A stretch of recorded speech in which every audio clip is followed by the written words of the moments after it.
প্রিয় দর্শক, আপনাদের সবাইকে আমন্ত্রণ জানাচ্ছি আমাদের আজকের ইন্টারভিউ উইথ শিমুল সালাউদ্দিনে।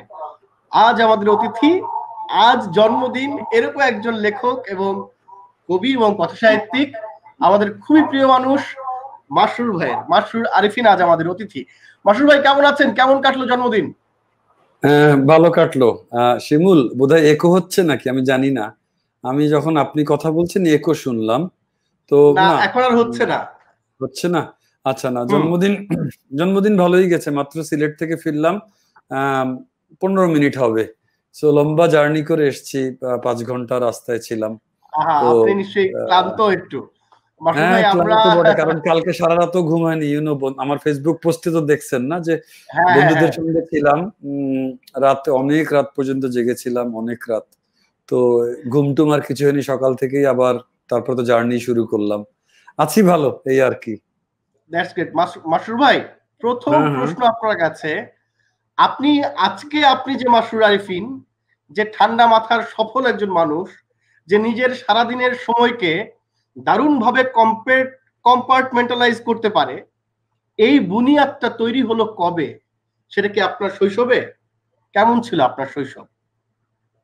আমার শৈশব ছিল একদমই দুরন্ত শৈশব।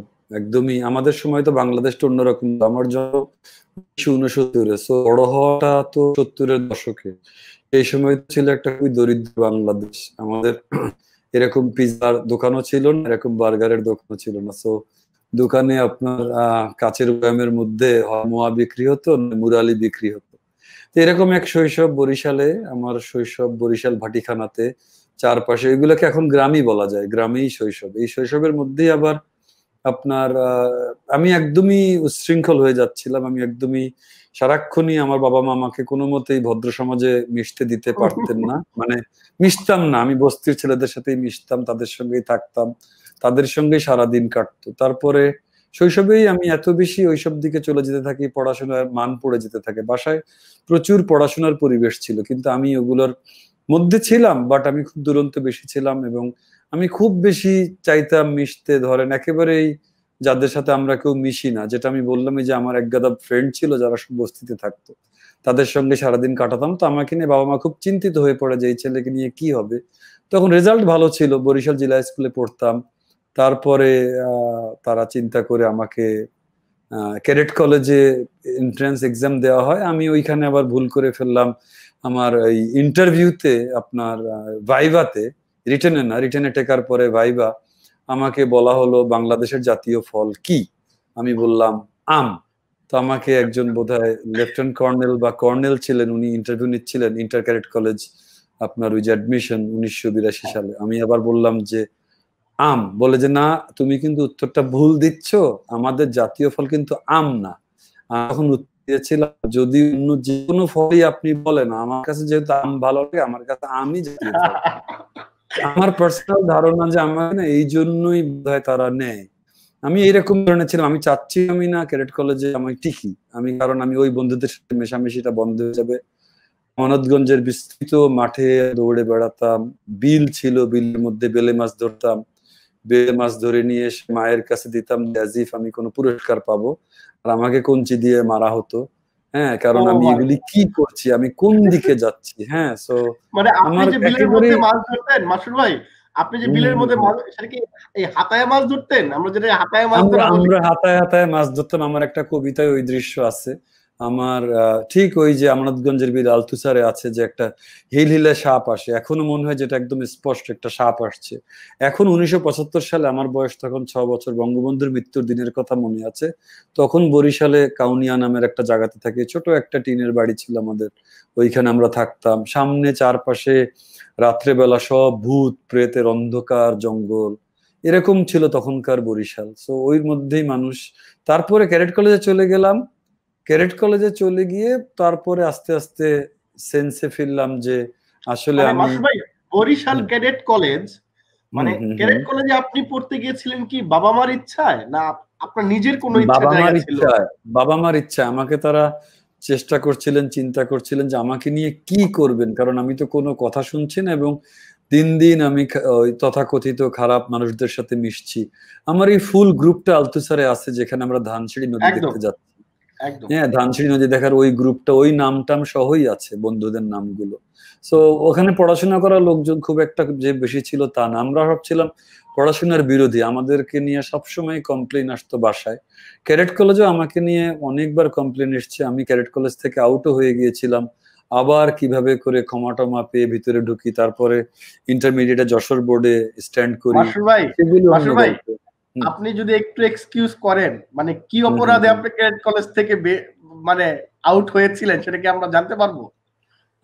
আমাদের ব্যাচে আমি আসলে ওইটার একজন অন্যতম লিডার ছিলাম। যদি টপ 2 লিডার ধরেন, আমি তাই ছিলাম। আমাদের যখন ক্লাস 11-এ পড়ি, ক্লাস 12-এর মানে ইন্টারমিডিয়েট পরীক্ষার ঠিক আগে আগে আমাকে নিয়ে কলেজ আশা করছে যে আমি বোর্ড স্ট্যান্ড করব।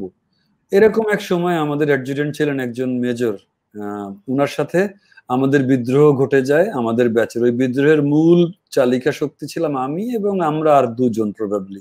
পরে 18 জনকে আমাদেরকে একসাথে কলেজ থেকে বের করে দেওয়া হয়, কারণ আমরা সামরিক আইনে, ক্যাডেট কলেজ তো আপনার অ্যাডজুটেন্ট সামরিক জেনারেল আইনে চলবে।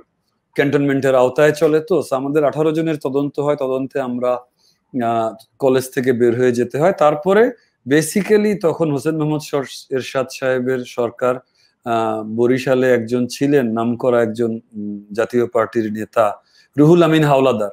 তো আমাদের সবার বাবা মারা সব শহরে সবাই, 18 জনের মধ্যে যারা যারা ছিল সবাই গিয়ে তখন উনাকে ধরেন যে এতগুলি ভালো ভালো ছেলে পেলে একটা বিদ্রোহ করে ফেলছে। আমরা বিদ্রোহ করে কলেজ থেকে কলেজ ভাঙচুর করে আমরা, আমার নেতৃত্বে, টু বি অনেস্ট, আমি এবং আর দুই একজন নেতৃত্বে আমরা কলেজ গেট থেকে ভাঙচুর করে বের হয়ে আমরা বরিশাল ঢাকা হাইওয়েতে চলে এসে দেন বরিশাল শহরে চলে আসে। আমি পথের মধ্যে ধরা পড়ি একটা ধান ক্ষেতের মধ্যে। আর তারপরে কিছু ছেলে আমরা ফেরত আসি, কিছু ছেলে আর আসে না। দেন তদন্ত হয় ঢাকা থেকে, ক্যান্টনমেন্ট থেকে, ঢাকা আর্মি হেডকোয়ার্টার থেকে লোকজন যায়, আমরা 18 জন দোষী চিহ্নিত হই, আমাদের 18 জনকে কলেজ থেকে বের করে দেওয়া হয়। তারপরে আমরা রাজনৈতিক সহযোগিতা নিয়ে, আমাদের সবার যেহেতু রেজাল্ট ভালো ছিল ম্যাট্রিকে, আমাদের জীবনের কি হবে, কারণ আর আর মাত্র 3-4-5 মাস, 3-4 মাস পরেই ইন্টারমিডিয়েট এক্সাম। তো আমাদেরকে আবার তখন পরীক্ষা দিতে দেওয়া হয় এবং ওই তখন আমি যশোর বোর্ডে সেকেন্ড হই। মানে এটা তো অসামান্য ব্যাপার যে মানে এরকম সব ঘটনাবলীর পরে আবার এই রেজাল্টটা করতে পারা। অভিনন্দন না, মাসুর ভাই। রেজাল্ট করা টরা এগুলি সব আমার আসলে, এইগুলোই আমার গোয়ার তুমি মতন বিষয়। আমি যেটা ঠিক করি করব, আমাকে আসলে থামাতে খুব বেশি পারবেন না আপনি। আমি ঠিক করেছিলাম যে আমি ব্যাংকিং এ ঢুকবো, আমি ঠিক করেছিলাম, কারণ দেখেন আসফার হোসেন ভাই, আসফার ভাই, হ্যাঁ আসলে। তারপরে সাজ্জাদ শরীফ, সাজ্জাদ ভাই, হ্যাঁ, আমি তো হ্যাঁ, তখন আসলে ইউনিভার্সিটিতে পড়াবো এমন একটা জায়গায় আমি, স্বপ্ন, মাস্টার্স দেওয়ার পরে তখন শাহবাগে দিনে থাকি, রাতে থাকি, সারাদিন পড়ে থাকি, সাহিত্য সাহিত্য সাহিত্য। তো এরকম এক সময় আমাদের স্যার, ফখরুল আলম স্যার ঢাকা ইউনিভার্সিটির, সৈয়দ মঞ্জুরুল ইসলাম স্যার, হ্যাঁ, ইনাদের সবাইকেই আমি খুবই শ্রদ্ধা করি যে ইনারা আমাকে বলেছিলেন যে তুমি ব্যাংকে ঢোকো, এখানে শিক্ষকতা জীবন কঠিন, বা ব্যাংক ভালো হবে, কারণ খুব নর্মাল একটা হাম্বল ব্যাকগ্রাউন্ড থেকে এসেছি। বিদেশি ব্যাংক এনজেড গ্রিনলেজ, আমি ম্যানেজমেন্ট ট্রেনিং পরীক্ষা দিয়ে চাকরি পেয়ে গেলাম, যেটা আমি ভাবিনি যে আমি কখন পাবো। ব্যাংকে যেদিন ঢুকে সেদিনই মনে মনে ঠিক করেছিলাম আমি ব্যাংক সর্বোচ্চ পর্যায়ে যাব। যদিও আমি that's আমার great। আমার মানে এরকম মানে কোনো মানে এলিট এই ব্যাকগ্রাউন্ডের কেউ না, একদমই সাধারণ ব্যাকগ্রাউন্ডে ছেলে। নর্মালি জানেন যে এসব জিনিসগুলো বাংলাদেশের জন্য চ্যালেঞ্জ না, এইসব জায়গা কিন্তু থেকে মাসুর এত ভাই বড়। মানে এই যে আপনার এই সাফল্য, মানে সেটা শুধুমাত্র ব্যাংকার হিসেবে না, আপনার লেখক হিসেবে, কবি হিসেবে, এবং আগস্ট আবছা এবং আলথুজার, মানে যে দুইটা আপনার মৌলিক উপন্যাস, মানে সেগুলোর তার যে আলোচিত হওয়া, তার যে অনেক পাঠককে গ্র্যাব করা, সব মিলে এই সাফল্য নিশ্চয়ই আমরাও উদযাপন করি, আমরাও সেই সাফল্যের উত্তাপ পাই। আমি জানতে চাই, যে আপনাকে আপনার বাবা মা পড়াশোনা হবে না মনে করতেন এবং মানে পরে না মনে করতেন, সে যে এরকম বিশ্ব সাহিত্যের একটা বড় জায়ান্ট পাঠক, আমি বলবো যে আপনি একজন জায়ান্ট রিডার হয়ে উঠেছেন, এইটা ওনাদের কাছে কেমন লেগেছে? আপনার বাবা মা, আপনার পরিবারের মানুষজন, তারা আপনার এখনকার সাফল্যকে বা এখনকার আপনাকে কিভাবে মূল্যায়ন করেন আসলে? আমার বোন থাকে আপনার আমেরিকাতে, ছোট বোন, সে সাহিত্যের সঙ্গে মোটামুটি যুক্ত। তার কাছে এটা অনেক সফলতার বিষয়। আমার বাবা মারা গেছেন 2007-এ, তার কাছে অনেক সফলতার বিষয় হতো আমার আম্মা অসুস্থ, বয়স এখন 75, তিনিও জানেন যে ছেলে দিন দিন লেখালেখিতে আস্তে আস্তে নাম করছে। তো তারা সবাই বুঝতে পারেন, আমার 2 বড় ভাই আছে, বুঝতে পারেন যে ও আসলে ওর তো জীবনের মেইন স্বপ্নই ছিল লেখক হবে। তো ব্যাংকিং এ এখন একটা ব্যাংকের এমডি, ওই জায়গাতে এসছে, আবার লেখক হিসেবেও ঠিকই দাঁড়াচ্ছে। তখন তারা আসলে এটাই বুঝতে পারে যে যেটা আমার মেইন ক্যারেক্টারিস্টিক, যে আমি যেটা ধরি সেটা আমি আমি সেটা চেষ্টা করি যে ওইখানে কোনো ফাঁক না রাখতে। সো আমার ওয়াইফ, আমার বাসার যে আমার 2 মেয়ে, তারাও বুঝে যে বাবার আলাদা একটা লেখক আইডেন্টিটিও হচ্ছে, একদিন তো ব্যাংকার আইডেন্টিটি ছিল। টু বি অনেস্ট শিমুল, সবকিছু তো শুরু হলো গত বছরের ফেব্রুয়ারি থেকে। তার আগে তো আমি অনুবাদক হিসেবেই পরিচিত ছিলাম। তো অনুবাদক পরের জিনিস, আপনাকে তো বলেই গিয়েছিলেন না যে আপনার সুচান সন্ট্যাগ, না যে এন্ড অফ দ্য ডে তো অনুবাদক একটা secondary position in in relative to in relation to the primary author. হ্যাঁ, তো ওইটা তো হয় না।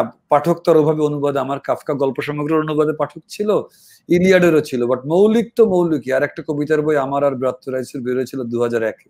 সো গত ফেব্রুয়ারি থেকে এই 1.5 বছরের মধ্যে কিন্তু 2টো উপন্যাস আর একটা কবিতার বই বেরিয়ে গেল, এবং আমার হঠাৎ করে আবার আমার আসলে বিশাল একটা পাঠক গোষ্ঠী দাঁড়ালো। আমি ফেসবুকে অ্যাক্টিভ হলাম, আপনি তো তার পুরাটারই সাক্ষী, অলমোস্ট ডে বাই ডে। অবশ্যই অবশ্যই। কিন্তু আমি ধরেন আমি যেইভাবে এগোতে চাচ্ছিলাম আর কি, আমাদের আলাপ এমনই আসলে স্পন্টেনিয়াস বিভিন্ন দিকে চলে যায়। ঈশ্বরদী মেয়র ও মিউলের গল্প আপনার প্রথম বই, বইটার পর আরেকটা সংস্করণ হলো, যাতে প্রচুর নতুন কবিতা ঢুকলো, সেটা আমি দেখতে পেলাম, ফেসবুকে পড়লাম, অনেকের মতামত আপনি মতামত দেখলাম, আমি নিজে মত দিয়েছি। বইটা তো অন্য নামেও হতে পারতো, একই ঘরানার কবিতাকে। না, ওইটা বলছেন পৃথিবী এলোমেলো সকালবেলায়। ঈশ্বরদী তো জাস্ট পুনর্মুদ্রণ হলো, কিছুটা পরিমার্জন। আমি পুনর্মুদ্রণের কথাই বলছি। পুনর্মুদ্রণেও তো মানে পুনর্মুদ্রণে তো আগের কবিতা, মানে আগের কবিতাগুলোর আগের কবিতা থাকে নাই মাসুল ভাই, সেটার কথা বলছি। না না না না না না না, ওইখানে আপনি একটু কনফিউজ করতেছেন। ঈশ্বরদী কিন্তু মোটামুটি মাইনর কিছু চেঞ্জে বেসিক্যালি সেম ঈশ্বরদী আছে। ওইখানেই অনেকে একই টাইমে আমার পৃথিবী এলোমেলো সকালবেলায় একই রকম টোনে বের হওয়া, তো আমি শিওর যে ওখানে একটা কনফিউশন হচ্ছে। ঈশ্বরদী অতখানি চেঞ্জ হয়নি আসলে। ঈশ্বরদী কাভার বদলেছে, বইয়ের সাইজ বদলেছে, বাতিঘর থেকে বের হয়েছে, আর পরিমার্জিত হয়েছে কেন? বিকজ বেশ কিছু জায়গায় চেঞ্জ আসছে। মেবি আপনি ওটার কথাই বলছেন, বাট ওইটা কোনো ফান্ডামেন্টাল চেঞ্জ না। ঈশ্বরদী একই ঈশ্বরদী আছে। পৃথিবী এলোমেলো সকালবেলা একদম নতুন টোনে। ঈশ্বরদী তো গদ্য কবিতা, এগুলি মানে ওই বইটা নিয়ে তো আমরা বই মেলার মধ্যে আপনার অফিসে বসে বিশাল আলাপও করলাম, সেই সাক্ষাৎকারটা তো আলাদাভাবে আছি, সেই মানে সে আলাপে আমরা না যাই। আমি বলছিলাম যে ধরেন ঈশ্বরদী মেয়র ও মিউলের গল্প 2001, তারপরে এই দীর্ঘ সময় বহু বছর পর আসলে আপনার নতুন কবিতার বই পাঠক পেল, এবং সেটা মানে সেটা একটা সেলিব্রেশনের ব্যাপার ছিল সব মিলে, এবং মানে উই সেলিব্রেটেড ইট। এবং আমি যেটা জানতে চাই একদম কনক্রিটলি, ধরেন কবিতায় এই যে আপনার গদ্যের যেই ভাষা, কাহিনী চূর্ণের যে প্রয়োগ, এবং আপনার কবিতার যেই ভাষাটা আপনি তৈরি করছেন, এইটা কি আপনার মানে এটা তো নিশ্চয়ই সচেতন প্রয়াস, কিন্তু এই প্রয়াসটা কি আপনার এই যে এত, আমি প্রথমেই বলছি যে আপনি একজন জায়ান্ট রিডার, আপনার পাঠের অনেক বেশি অবদান কি এখানে আছে কিনা, ব্যাপারটা আপনি কিভাবে দেখেন, ব্যাখ্যা করেন? হ্যাঁ, পাঠের অবদান বিরাট ভাবে আছে, এত জায়গায় উত্তর দেওয়া যাবে না। যে বিভিন্ন পত্রিকায় সাক্ষাৎকার আমার পাঠের পূর্ণ বিবরণ আছে, যে কোথায় গিয়ে রবীন্দ্রনাথ বাদুড়ি আমার মধ্যে কোন জায়গায় আছে, বঙ্কিমচন্দ্রের কপাল কুণ্ডলা আমাকে এখনো কিভাবে টানে, দুর্গেশ নন্দিনী এখনো কিভাবে টানে, এখনো কিভাবে উইলিয়াম কেরির বাংলা গদ্য আমি মুগ্ধ হয়ে পড়তে থাকি, এখনো কেন ভালো লাগে তারাশঙ্করের কবি, জলসাগরের গল্পগুলো। আমার তো প্রিয় বাঙালি লেখক একগাদা আছে আসলে। ঈশ্বরদী তো মধুসাধুকার আর একটা ভার্সন। আমি এই ইন্টারভিউতে প্রথম এটা বললাম, ঈশ্বরদী আসলে কোত্থেকে এসছে, আপনার অমিয় ভূষণের মধুসাধুকা থেকে, অমিয় ভূষণের মধুসাধুকা থেকে আসলে আমি বুঝতে পারি যে আমরা সকল ব্যাকরণ ভেঙে কবিতায় গল্প বলতে পারি, এবং এত বড় ভূখণ্ডের সমস্ত আশা ভরসা মহাকাব্যিক ব্যঞ্জনায় ফুটিয়ে তোলা যায়। মধুসাধুকা তো তাই। আপনার আমি আরো সময় দিলে আপনাকে এক লাইনেই বলতে পারি। ধরেন ঈশ্বরদীতে I dealt with power, I dealt with the ruling class, I dealt with the elitism, I dealt with ঈশ্বরদীতে একটা দীর্ঘ নদী যাত্রা। দেখেন মধুসাধু খাতেও কিন্তু মধু নদী যাত্রায় থাকে, মধুর সঙ্গী আপনার বলা, ফিরিঙ্গি বলা। ঈশ্বরদীতেও কিন্তু ফরহাদ মাজার ও আহমেদ সাফাত দুইটা ক্যারেক্টার নদী যাত্রায় যাচ্ছে, এবং ওই লঞ্চের মধ্যে বা ওই স্টিমারের মধ্যে কিন্তু আছে একটা শাসক, উনি মেয়র, এবং ওখানে একটা বিদ্রোহ হয়, একটা কাহিনী তাদের মধ্যে পুরো উঠে আসে, পুরো এই সমাজ কিভাবে চলছে, এই সমাজের ক্ষমতা, এই সমাজে কিভাবে নিষ্পেষণে বৈষম্যের সোসাইটি, কিভাবে বিদ্রোহগুলা দানা বাঁধে, আর বিদ্রোহগুলা শাসকরা কিভাবে ম্যানেজ করতে, পুরো একটা শিখে গেছে যারা কোন বিদ্রোহে ঠেকাতে পারবে। মধুসাধু খাতেও দেখে কতগুলো যুদ্ধ আমরা পাই, একটা নৌকা দিয়ে যাচ্ছে মধুর নৌকা, মধু ওইখানে ফিরিঙ্গি বলাকে বলে তোরার দেশই তো কত ভালো, ফিরিঙ্গি বলা কিন্তু আসলে ব্রিটিশ, ও কিন্তু একটা পর্যটক। হ্যাঁ, তোমরার দেশই তো কত ভালো, তোমাদের তো শাসক একখানি। কেন? কারণ মধুর নৌকাকে ঘাটে ঘাটে চাঁদাবাজিতে ডাকাতদেরকে চাঁদা দিতে হয়, শাসকদেরকে চাঁদা দিতে হয়। তখন মধু বলে যে আমাদের দেশে তো শাসক এতগুলা, তো এর চেয়ে তো একটা থাকাই ভালো, কিন্তু তোমরার শাসক রাড়ি হইলেও ভালো। রাড়ি মানে তো ওটা কুইন এলিজাবেথ, তাই না ওই সময়ের? হ্যাঁ, তো বা এটা বোধহয় আরো আগের গল্প, এলিজাবেথের আগের জন, 1800 সালের শেষ দিকের কথা। তো এই যে উপলব্ধি যে ডেমোক্রেসির চেয়ে অটোক্রেসি ভালো, মধুর কিন্তু অমিয়ভূষণে কিন্তু এই পাগলামি গুলো ছিল।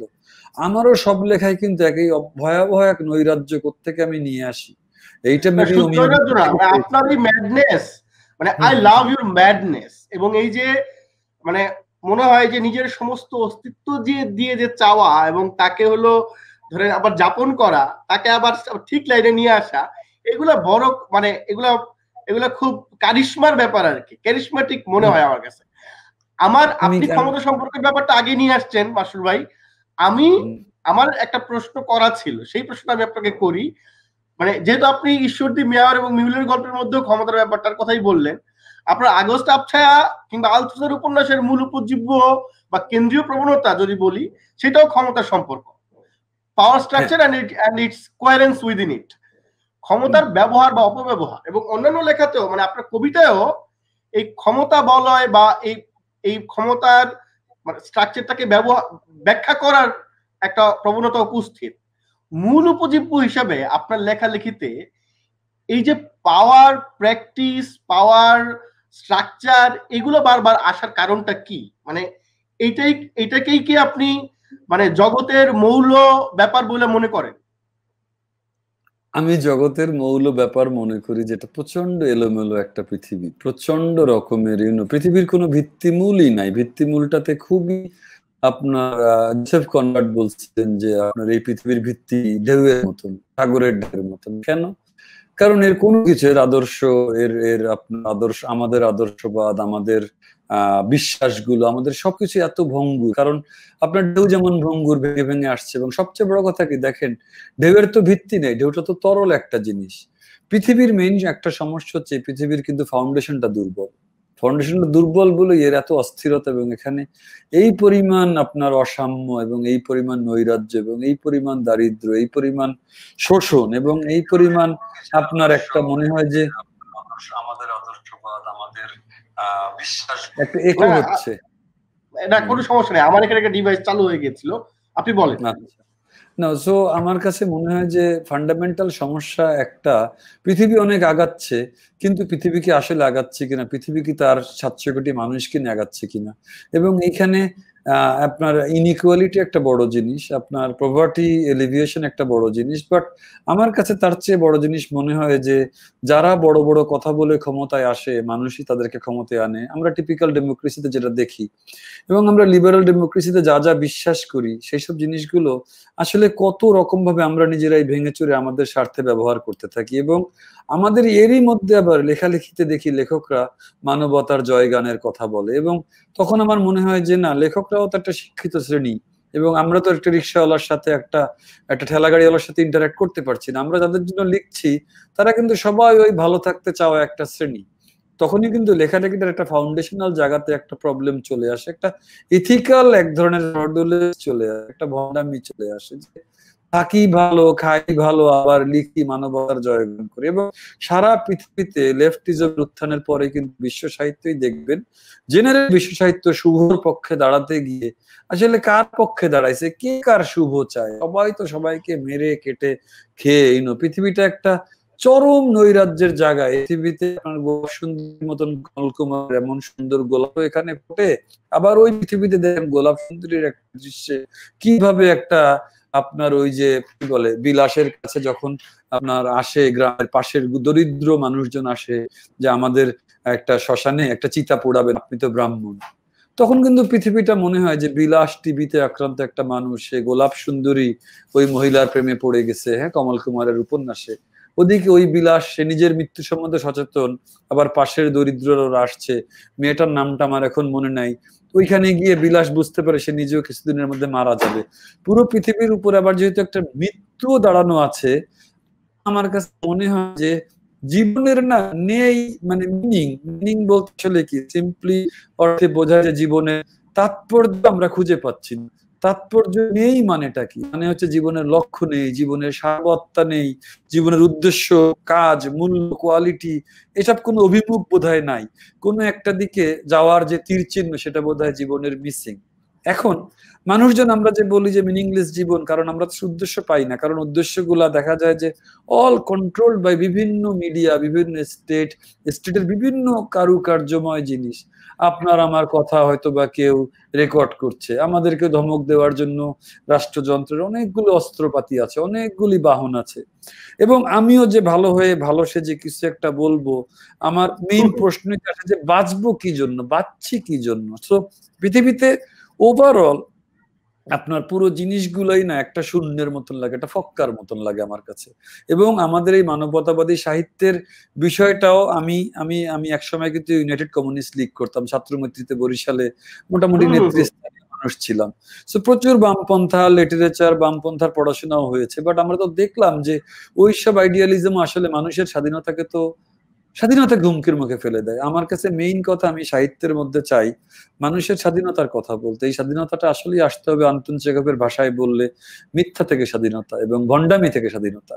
সো এই জিনিসগুলো আমাদের সাহিত্যে আমরা প্রচন্ড করি। আমাকে এটা প্রচন্ড রকমের আমাকে ভোগায় যে বিশ্ব সাহিত্য আসলে কোথায়, কি মোড় মারা সাহিত্য, শুভর গল্প করা সাহিত্য, অসুরের বিরুদ্ধে লড়ার সাহিত্য, আমরা সব সুন্দর জামা কাপড় পরে সুন্দর করছি, করে হাততালি পাচ্ছি, বাংলা একাডেমি প্রাইজ পাচ্ছে কেউ, নোবেল প্রাইজ পাচ্ছে কেউ। পৃথিবীতে আসলে আসলে অবদানটা কোথায়? সাহিত্যের আসলে কি ইউটিলিটেরিয়ান কোনো পারপাস আছে কিনা, সাহিত্যের আসলে উপযোগ কোনো আছে কিনা? এবং এই উপযোগবাদী সাহিত্য করতে গিয়ে সাহিত্য ক্রিয়েটিভিটি হারিয়ে সাহিত্য একটা আপনার পুরো একটা মরালিস্টিক এথিক্যাল একটা জায়গা থেকে আমরা সাহিত্য করি। আমার এসব কোনো কিছু আসলে ভালো লাগে না, তাই আমার সাহিত্যে এত এনার্কি। আপনি খুবই পরিষ্কার এবং স্ট্রেইট বলেছেন মাসুর ভাই, থ্যাংক ইউ। মাসুর ভাই, আমরা একটু মানে প্রচুর মানুষ আপনাকে জন্মদিনের শুভেচ্ছা জানিয়েছেন, অনেকে দেখছেন। আমাদের কবি বন্ধু সোয়েব সর্বনাম লিখেছেন জন্মদিনের শুভেচ্ছা মাসুর ভাই। আমাদের অনেক পছন্দ করি। হ্যাঁ, আমাদের একজন বিনোদন সাংবাদিক, আমাদের প্রিয় বড় ভাই অভিমইনুদ্দিন ভাই লিখেছেন, উনিও আপনাকে জন্মদিনের শুভেচ্ছা জানিয়েছেন।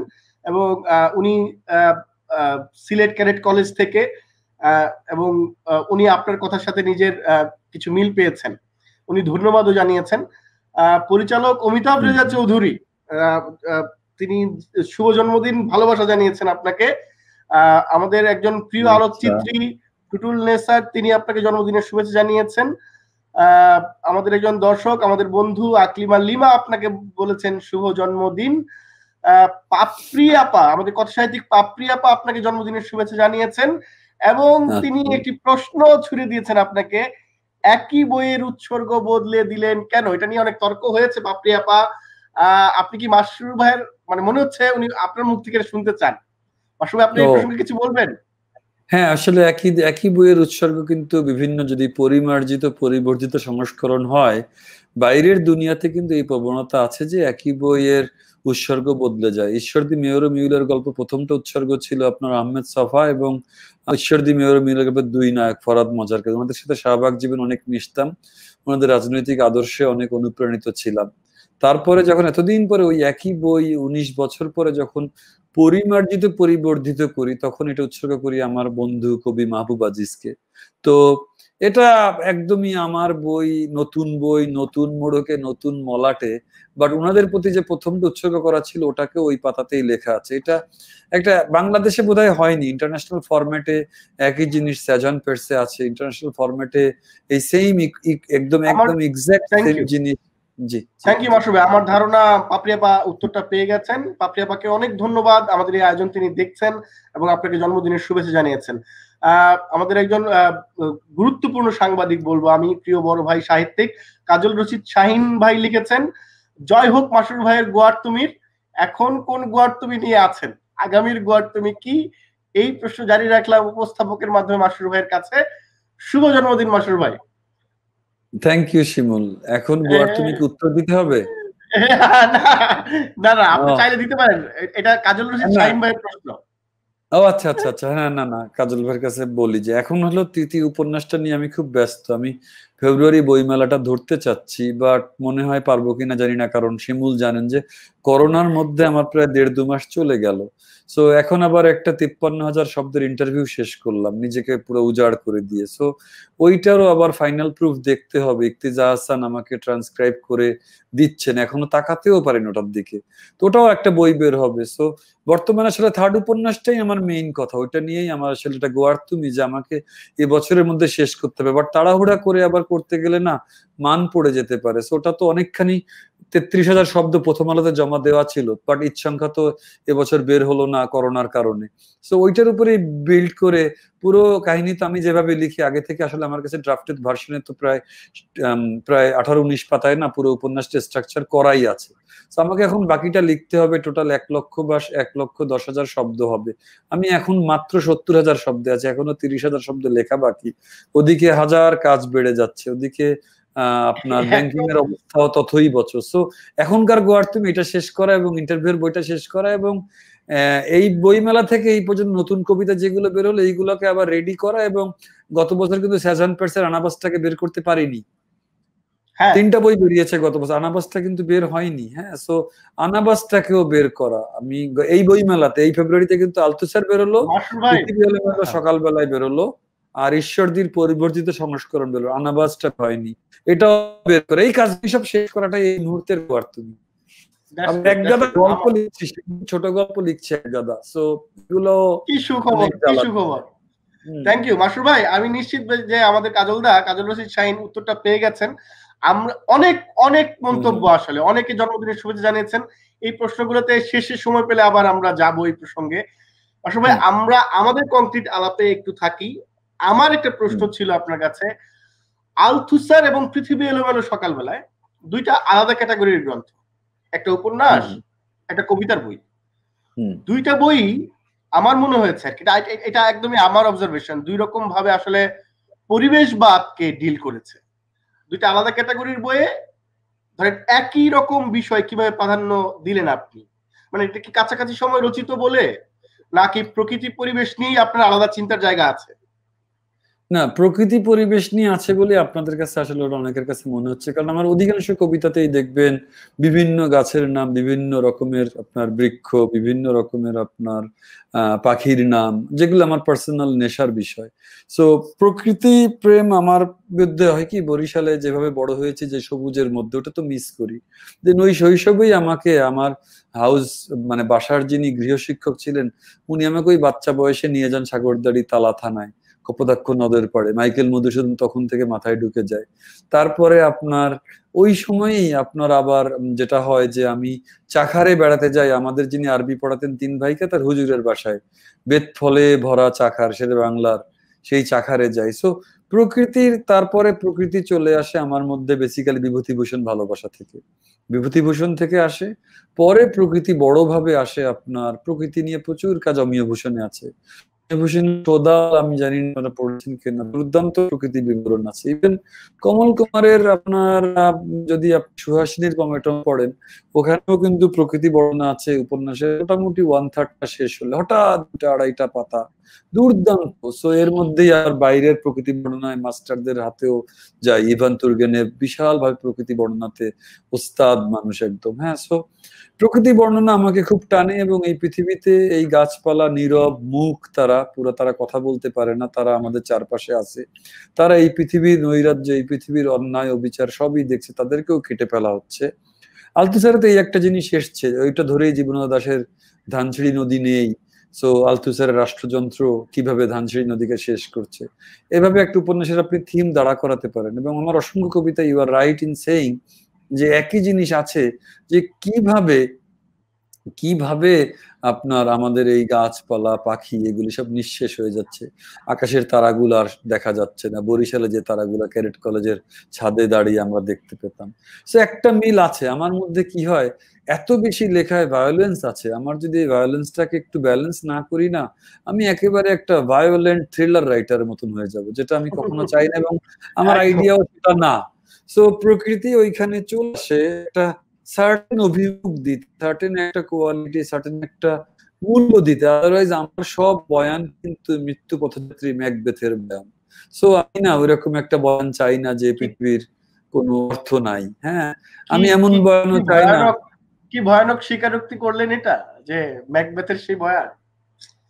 হ্যাঁ, ওইরকমই আমার কথার মধ্যে চলে আসে। ধরেন যে মানে ওই যে তারাশঙ্করের কবি শেষ হয়, এই খেদ আমার মনে, ভালোবেসে মিলল না আশ, কুলালো না এ জীবনে, হায় জীবন এত ছোট কেন এ ভুবন। মাসুর ভাই, আমাদের লেখক আশরাফুল আলম শাওন একটা দারুণ প্রশ্ন করেছেন, এবং আমার পছন্দ হয়েছে, ফলে এই প্রশ্ন আমিও আপনার কাছে রাখতে চাই। এবং শাওনের পাশে দাঁড়িয়েই শাওন লিখেছেন যে ফিকশন উপন্যাসের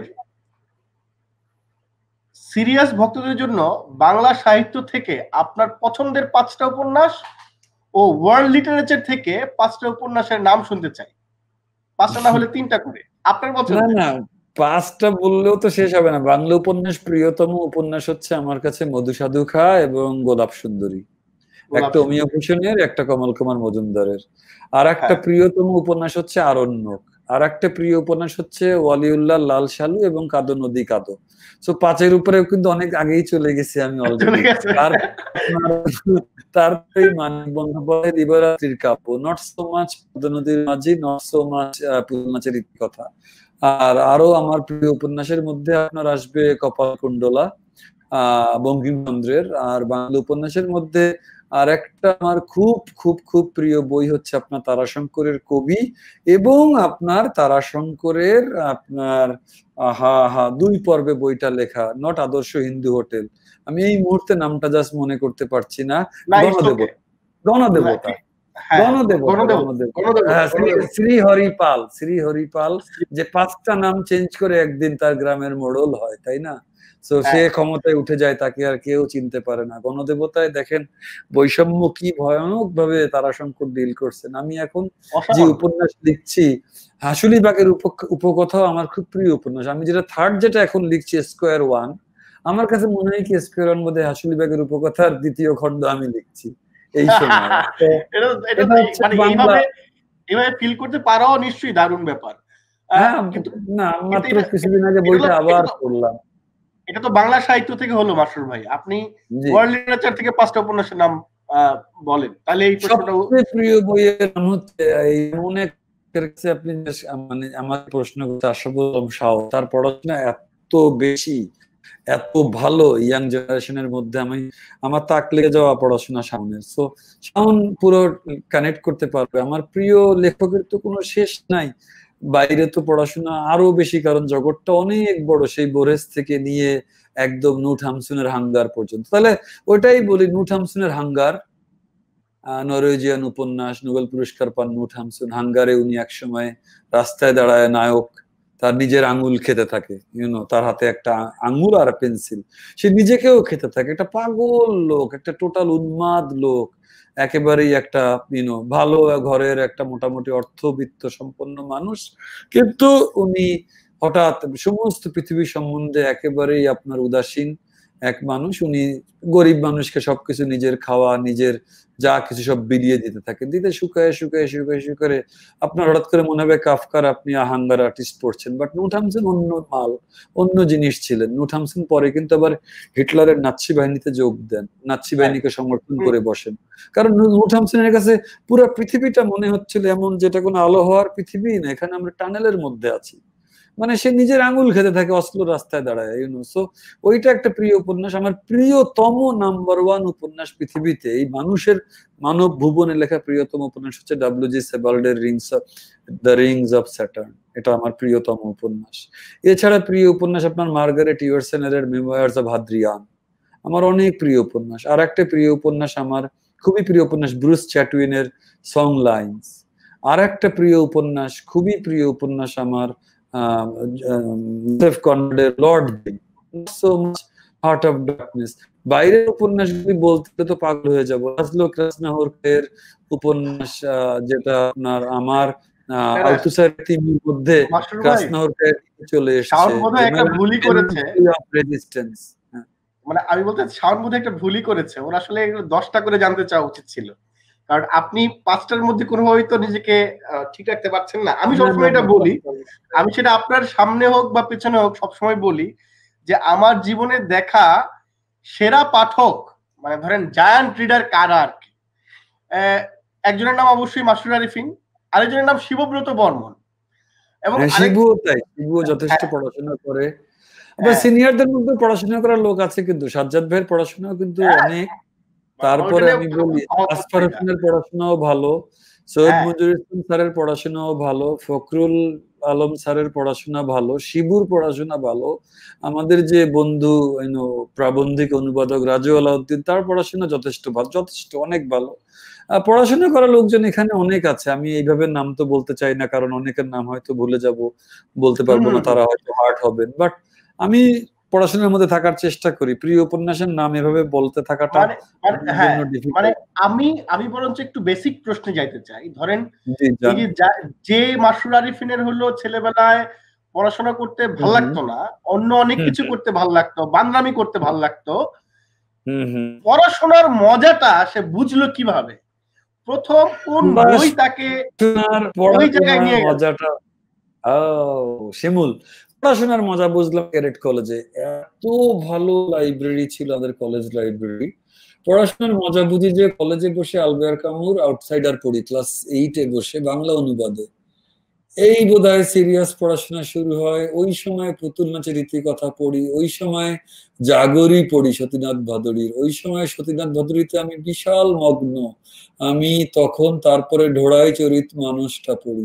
ওই সময় মানিক পুরো ছান মেরে ফেলি, চাঁদের পাহাড় প্রতিভনের সঙ্গের সেই গল্প, আমার সেই আত্মীয় গাতির গল্প, সেই রিক্টার্সভেল্ড পর্বতমালা, এইগুলি তখন থেকে প্রকৃতি কিভাবে চলে আসে। সে শঙ্কর অজপাড়াগের ছেলে, এখন সেই আফ্রিকাতে আছে, ওইখানে আপনার সে এখন আবার তার বাংলায় ফিরছে ওখান থেকে ব্যর্থ অভিযানের পরে, ব্যর্থ আফ্রিকা যাত্রার পরে। ওই সময় আপনার পথের পাঁচালী হাতে আসে, আরণ্যক হাতে আসে, ওই সময় আপনার হাসান আজিজুল হক হাতে আসে। পরে হাসান আজিজুল হক আমার ভালো লাগা বন্ধ হয়ে যায়, আমি ওই জাতীয় আবার ডিরেক্ট মেসেজ দেওয়া মানিক, হাসান আজিজুল হক, তারপরে আপনার মহাশ্বেতা দেবী, এদের থেকে দূরে সরে আসি। বাট আমরা কিন্তু প্রচুর পড়াশোনা, জীবন দাস কিন্তু ওই ক্লাস 7-8 থেকে শুরু, বরিশালের ওই ক্যাডেট কলেজ লাইব্রেরিতে। ক্যাডেট কলেজ লাইব্রেরিতে কিন্তু আমি ভলতেয়ারের কাদিদ পড়ি বাংলায়, জাদিদ পড়ি বাংলায়। হ্যাঁ, কাদিদ ও জাদিদ। আপনি কার অনুবাদে পড়েছিলেন এগুলো? আমার এই মুহূর্তে নাম মনে নেই, পরে তো ইংরেজিতে আমার 2-3টা অনুবাদ আছে, আমার বোধহয় প্রত্যেকটা বই 4-5টা করে আছে, আমার প্রিয় বইগুলো।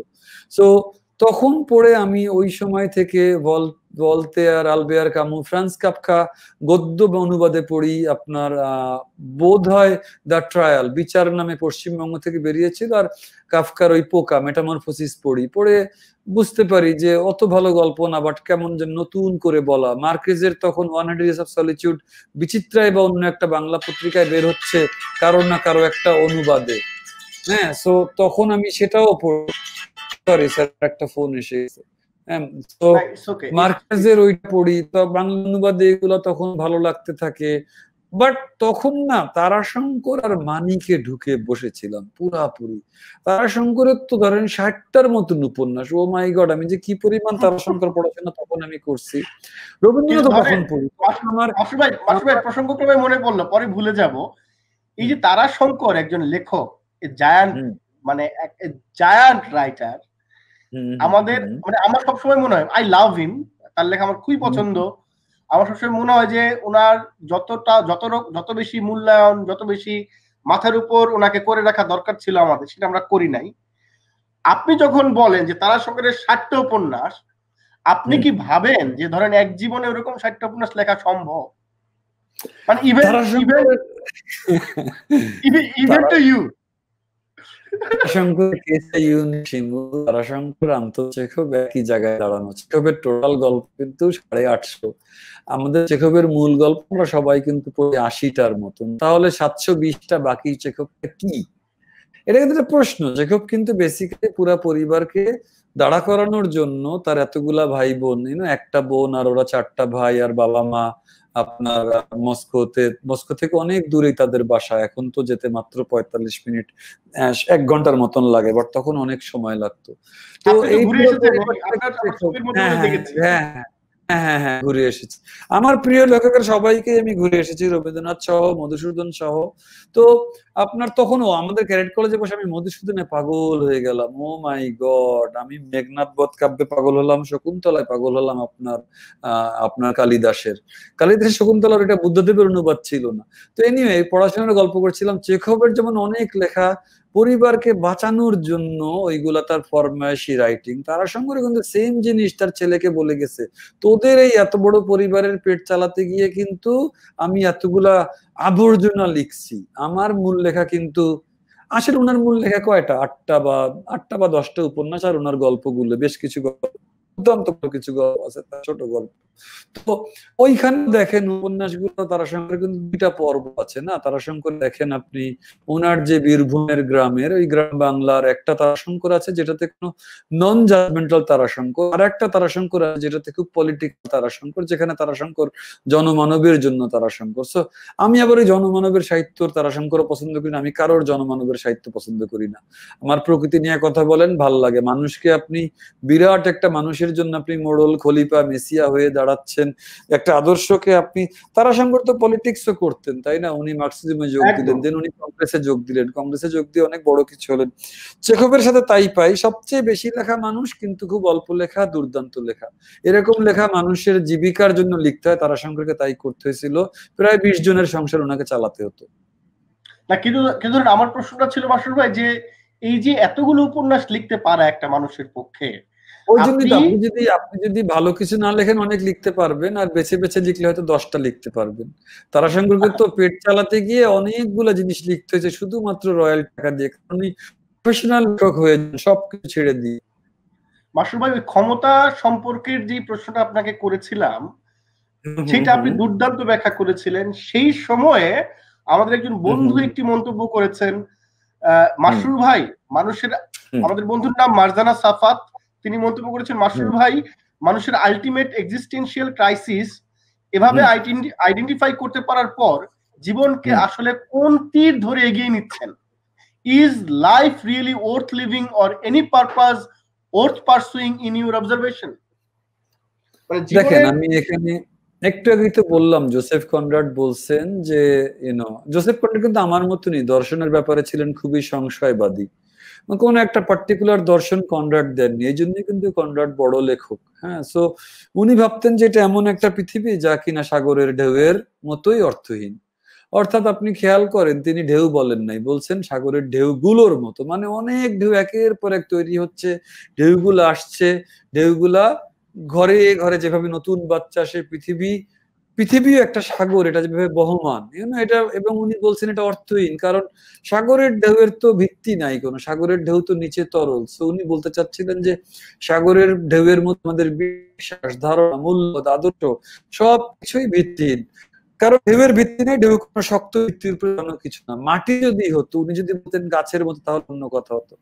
এখন তারপরও দেখেন, আমার মনে হয় না, আমাদের খুবই জরুরি কিছু নৈতিক ও রাজনৈতিক কিছু কারণ আছে যে জন্য আমাদেরকে বিশ্বাস করতে হয় যে ওই কনরাডিয়ান অর্থহীন জীবনের ভিত্তিটা শক্ত একটা দৃঢ় মাটির উপরে দাঁড়ানো। কারণ তা যদি আমরা বিশ্বাস না করে লিটারালি কনরাডকে বিশ্বাস করি, তাহলে কিন্তু সামাজিক নৈরাজ্য হবে পৃথিবীর গন্তব্য, নাকি? অতএব আমি এই কারণেই লিখি যে এটা এমন একটা মঞ্চ, ম্যাকবেথের সেই মঞ্চের মতন, যেখানে আমরা চিল্লাচিল্লি করবো, সব করবো। আমি লিখি, আমি একটু আগে বললাম যে আমি লিখি মৃত্যু পথযাত্রী ম্যাকবেথকে মিথ্যা প্রমাণ করতে, যে বহু ম্যাকবেথের জীবনের তাৎপর্য যারা কেড়ে নিছে, যে শক্তি, যে সিস্টেম, তাদেরকে এবং তাদের ওই সিস্টেমটাকে আমি ভালো মতন বুঝতে চাওয়ার জন্য লিখি। পৃথিবীতে জীবনটা ঠিক যেমন, সিস্টেমটা জীবনটা যেমন, কোন রকম আদর্শ ছাড়া যে সিস্টেমে, যে মিথ্যা, যে প্রতারণা, যে ভালোবাসা, যে মায়া মমতা, যে প্রকৃতি, যে গাছপালা পাখির এই নিচে দাঁড়ায় পুরো লুট হচ্ছেন, ডাকাতি হচ্ছে, আমি ওই সিস্টেমটাকে চেখবের মতন আমি কোনো কিছু উত্তর দেওয়ার জন্য অ্যাবসলিউটলি লিখি না। আমি ওই কোনো আর ওই কিছুটাকে আলাদা করে দেখাইতে লিখি যে এই কোনোটার জন্য তোদের জীবন এই, আমার জীবন এই, আর এই কিছুটার জন্য তোদেরও মরতেছি, সবাই নিয়ে আমরা আসলে মরতেছি। নাও আপনার এইখানে আপনার ধরেন এই কোনো কিছুর অর্থ কিন্তু আমাদের অর্থগুলা কিন্তু অন্য মানুষ সিন্ধুকে ভরে রেখে দিয়ে আমাদের কোনো আর আমাদের কিছুকে তারা আটকে রেখে দিছে, তাদের মতন করে পিঠা তারা চালাচ্ছে। আমার মনে হয় যে তাদের মানে কি হয় যে তাদের ভোগ, তাদের আনন্দ, আমাদের কোন আনন্দ আমাদের কিছু আটকায় দেওয়া হচ্ছে। তো আমাদের ব্যক্তিগত জীবনের স্বাধীনতাটা প্রতি মুহূর্তে কেড়ে নেওয়া হচ্ছে। একটু কাছে কিছু লিখতে যাব, আমাদেরকে 1000 ডিজিএফ 1000 ডিবি এনএসআই আমাদের গলা টিপে ধরবে। শুধু এই দেশে না, পৃথিবীর যে কোনো দেশে। আর এখন ডানপন্থার যে জোয়ার চলছে, আমার তো পুরো ভয়ই লাগে যে না বাঙালি, আমাদের স্বাতন্ত্র্য, আমাদের বাংলা, আমাদের বঙ্গবন্ধুর যে আদর্শের বাংলা, বা আমরা বাঙালি হিসেবে যে গর্বের কাটা যে জায়গা আছে সেটাও আর থাকে কিনা, সবকিছু এমন। সো আমি চাই যারা আমার সব আলো কেড়ে দিচ্ছে তাদেরকে আমার লেখালেখির মধ্যে জাস্ট এম্বারাস করতে, বিব্রত করতে। আমার কোনো উত্তর দেওয়ার, আমার কাছে কোনো উত্তর নেই। আমি কোনো মেসিয়া না, আমি কোনো খলিফা না। অসাধারণ, অসাধারণ। মানে আপনি যখন এইভাবে বলেন মনে হয় প্রভুক্ত হয়ে যায়। মাসুর ভাই একজন একটা প্রশ্ন আমার করেছে, কাজ একমাত্র লজ্জা দেওয়া, মানুষকে লজ্জা দেওয়া যে মানুষ কত খারাপ, ইনক্লুডিং আমিও। লেখকদেরকে লজ্জা দেওয়া যে লেখকরা কত মনে করে যে তারা কতখানি জনদরদের, কতখানি দ্য হোল এন্টায়ার যে লিবারাল হিউম্যানিস্ট সারা পৃথিবীতে যেটা লেখক প্রকল্প, লেখকরা মানুষের উদ্ধার কর্তা, I give a shit to this. এগুলি সব কেউ না, কেউ না, যে যার স্বার্থে। আপনার জন্মদিন, আজকে আপনার জন্মদিন, আমরা বেশি বেশি মানে বেশি না, ঠিক অবশ্যই যে যার স্বার্থে, এবং সেই জায়গাগুলো তো থাকবেই, এই রূঢ় কঠোর বাস্তবতা তো থাকবেই। শুভ্রদা লিখেছেন, আমাদের খুবই প্রিয় একজন মানে ক্রীড়া সাংবাদিক এবং আমি মনে করি সাহিত্যিক। শুভ্রদা লিখেছেন আপনাকে, প্রিয় একজন মানুষ, আপনারা প্রিয় মানুষ, আমার বন্ধুত্ব কিছুই আপনারা জানেন না। প্রিয় মানুষ, আমি একটু জানতে চাই আসলে শুভদা সাহিত্য একাডেমি নিমজ্জিত এক মানুষ লিখেছেন আপনাকে। আমি একবার মাস্টার কার্ডের দাওয়াতে বারবাডোসে গিয়েছিলাম, ওদের টাকাতে, পুরো অনেক বছর আগে। তখন উৎপল শুভ্র বারবাডোসে আছেন, আপনার ক্রিকেট, আমি আসলে সাহিত্য ছাড়া কিছু বুঝি না, আর ব্যাংকিং বুঝি। হ্যাঁ, তো ওখানে ক্রিকেট ওয়ার্ল্ড কাপ চলছে, ক্রিকেট ওয়ার্ল্ড কাপ চলছে, মাস্টার কার্ড আমাকে পাঠাইছে ক্রিকেট দেখতে, আমার ওয়াইফের সাথে, ওদের টাকায় ঘুরে আসতে। তো উৎপল শুভ্রর কাছে আমি তখন যোগাযোগ করি, আমি তো, উনিও আমাকে চিনে না, আমি উনাকে চিনি না, বাট আমি তার লেখা মন দিয়ে পড়ি, কারণ তার গদ্য খুব ভালো, তার খেলাধুলার লেখার মধ্যে আমি অদ্ভুত একটা মায়া দিয়ে উনি গড়তে পারে। তাই আমি মতি ভাইকে জিজ্ঞেস করেছিলাম, মতি ভাই আপনার এত এত একটা টিম, ক্লোজ আপনার টিম, উৎপল শুভ্র, সাজ্জাদ শরীফ, আনিসুল হক, মিঠুন ভাই, এরাই তো আপনার ক্লোজ টিম, উৎপল শুভ্র কেন আপনার প্রথম আলো ছেড়ে দিচ্ছে? আপনি এগুলি কি করেন? নিজের লয়াল লোক এভাবে ছাড়ে? কারণ উৎপল শুভ্রকে তো ইনাদের হাতে কিন্তু প্রথম আলোর খেলার পাতাটা দাঁড়ানো এই লোকের হাতে। এই লোক কিন্তু এটাকে এই জনপ্রিয় করছে। উৎপল শুভ্র কিন্তু প্রথম আলোতে তার বিরাট ভূমিকা আছে। আমার দুঃখ লাগে যে উনি প্রথম আলোতে এখন ক্রীড়া সাংবাদিকতায় অনেক বড় ভূমিকা আছে বলে মনে করি। না না, তো দুঃখ লাগে তখন। উনি আমার ক্লোজ মানুষ, উনি গদ্য ভালো লাগে, উনি আমার সাহিত্য পছন্দ করেন, উনি ব্যক্তি আমাকেও পছন্দ করেন, আমিও করি। আমাদের একটা গোপন সম্পর্ক বহুদিন ধরে ছিল। তো ওই যে বারবাডোজে হোটেলের নাম আমি তার কাছে নিয়েছিলাম 2006 না 2007 সালে, আজও মনে আছে। সো উনি যেন জীবনে ভালো করেন। উনি এখন একটা বোধহয় প্রজেক্ট করবেন বাংলাদেশ ক্রিকেটের ইতিহাস। সো আমি চাই যে ওই প্রজেক্টের পাশে দাঁড়াতে। নাও উৎপল শুভ্রকে দেখে মনে হয় এত বড় একটা মানুষ এতখানি আমাদের দেশে খেলাধুলাকে জনপ্রিয় করছে। আমাদের দেশে ইয়াবার দেশ, আমাদের দেশ ছোটখাটো কাটা রাইফেলের দেশ, হ্যাঁ, কাটা রাইফেলের দেশ, আর রাজনৈতিক দলের লেজুর ভিত্তি করে করে শেষ হয়ে যাওয়ার দেশ, আর চাঁদাবাজির দেশ, গুন্ডামির দেশ, আর আপনার পর্নোগ্রাফির দেশ। এইরকম দেশে একটা মানুষ খেলাধুলার জনপ্রিয়তার জন্য এতখানি কষ্ট করছেন। সো তখনই মনে হয় যে ওই যে ম্যাকবেথ যেটা বলছিলেন, life is but a walking shadow, a poor player that struts and frets is our upon stage. জীবন একটা মঞ্চ, এই মঞ্চের মধ্যে জীবনটাতে আমরা যে ছটফট করছি, জীবন একটা বোধহয় চলমান একটা ছায়া, এবং আমরা সবাই একটা পুয়ার প্লেয়ার। সো উৎপল শুভ্র প্লেয়ার কথাতে প্লেয়ারের কথা আসে। উৎপল শুভ্রের দুঃখ, উনি এখন জীবনে একটা চ্যালেঞ্জের মুখে আছেন। আমি মনে করি এই সময়টাই তার ঘুরে দাঁড়ানোর টাইম। আমরা যেন কেউ অবশ্যই শুভ্রদা, মানে আমরা মানে শুভ্রদার সামর্থ্য নিয়ে, শুভ্রদার ক্ষমতা নিয়ে, মানে আমি নিশ্চিত বাংলাদেশের বিদ্যুৎ সমাজের কারো কোনো সন্দেহ নাই। এবং নিশ্চয়ই আমি চাই যে উনি অনেক ভালো করুন, কারণ উনি এদেশের জন্য অনেক করছেন। এদেশের খেলাধুলাকে জনপ্রিয় করতে তার অনেক বড় ভূমিকা, খেলাধুলার বিউটিকে গদ্যে তুলে ধরতে ওনার অনেক বড় ভূমিকা। থ্যাংক ইউ মাসুর ভাই, মাসুর ভাই, দ্যাটস গ্রেট। মানে আই হোপ যে মানে আপনি যেভাবে প্রকাশ্যেই বললেন যে আপনি তার সেই প্রকল্পের পাশে দাঁড়াবেন, সেটা নিশ্চয়ই শুভ্রদাকেও আনন্দ দিবে, হেল্প করবে।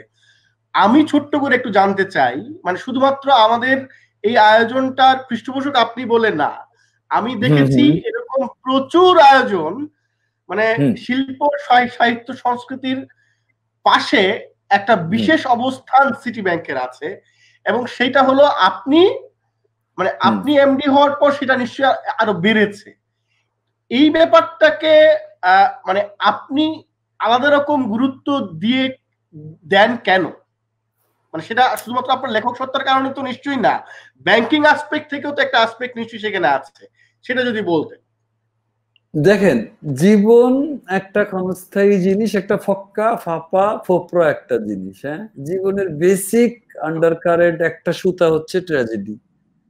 কিন্তু জীবনকে নেসেসারিলি এই ট্র্যাজিক হওয়ার দরকার নাই, হতেই যে হবে এমন কোনো কথা নাই। ভালো ভালো কাজগুলা করতে হবে, ভালো ভালো কাজগুলা করে যে আপনি কিছু উদ্ধার করতে পারবেন আমি মনে করি না। বাট আপনার যে ভিতরে যে একটা ট্র্যাজিক বা একটা দুঃখের মনের অবস্থা আছে, ওটার মধ্যে আপনি না বেঁচে থাকতে পারবেন কিছু ভালো কাজ করলে। বাট ওই অর্জনগুলোও না সব ধুলায় মিশে যাবে। আমার কাছে মনে হয় যে আমি এই ব্যাংক এমডি চিরকাল থাকবো না। বিভিন্ন রকমের কালচার অ্যাক্টিভিটি, সাহিত্য, শিল্প, খেলাধুলা, এই অ্যাক্টিভিটি এগুলোর মধ্যে থাকাটা না থাকলে আমি না একদম লিটারালি বিশ্বাস করে ফেললাম ওই ম্যাকবেথ যা বলছে, জীবন এই মঞ্চের উপরে দাঁড়ানো। দারুণ বলছে। আমার কাছে মনে হয় যে হ্যাঁ, শেষ করেন বাক্যটা, শেষ করেন মাসুর ভাই। হয় কি, life is a tale told by an idiot. আপনারা জানি না মনে আছে কিনা, জীবন একটা কাহিনী, যে কাহিনীটা একটা গর্দবের বলা একটা কাহিনী। এখন প্রশ্ন হচ্ছে এই গর্দবটা কে? জীবন নাকি একটা গর্দবের বলা কাহিনী, তাই তো? তো গর্দবটা কে? তো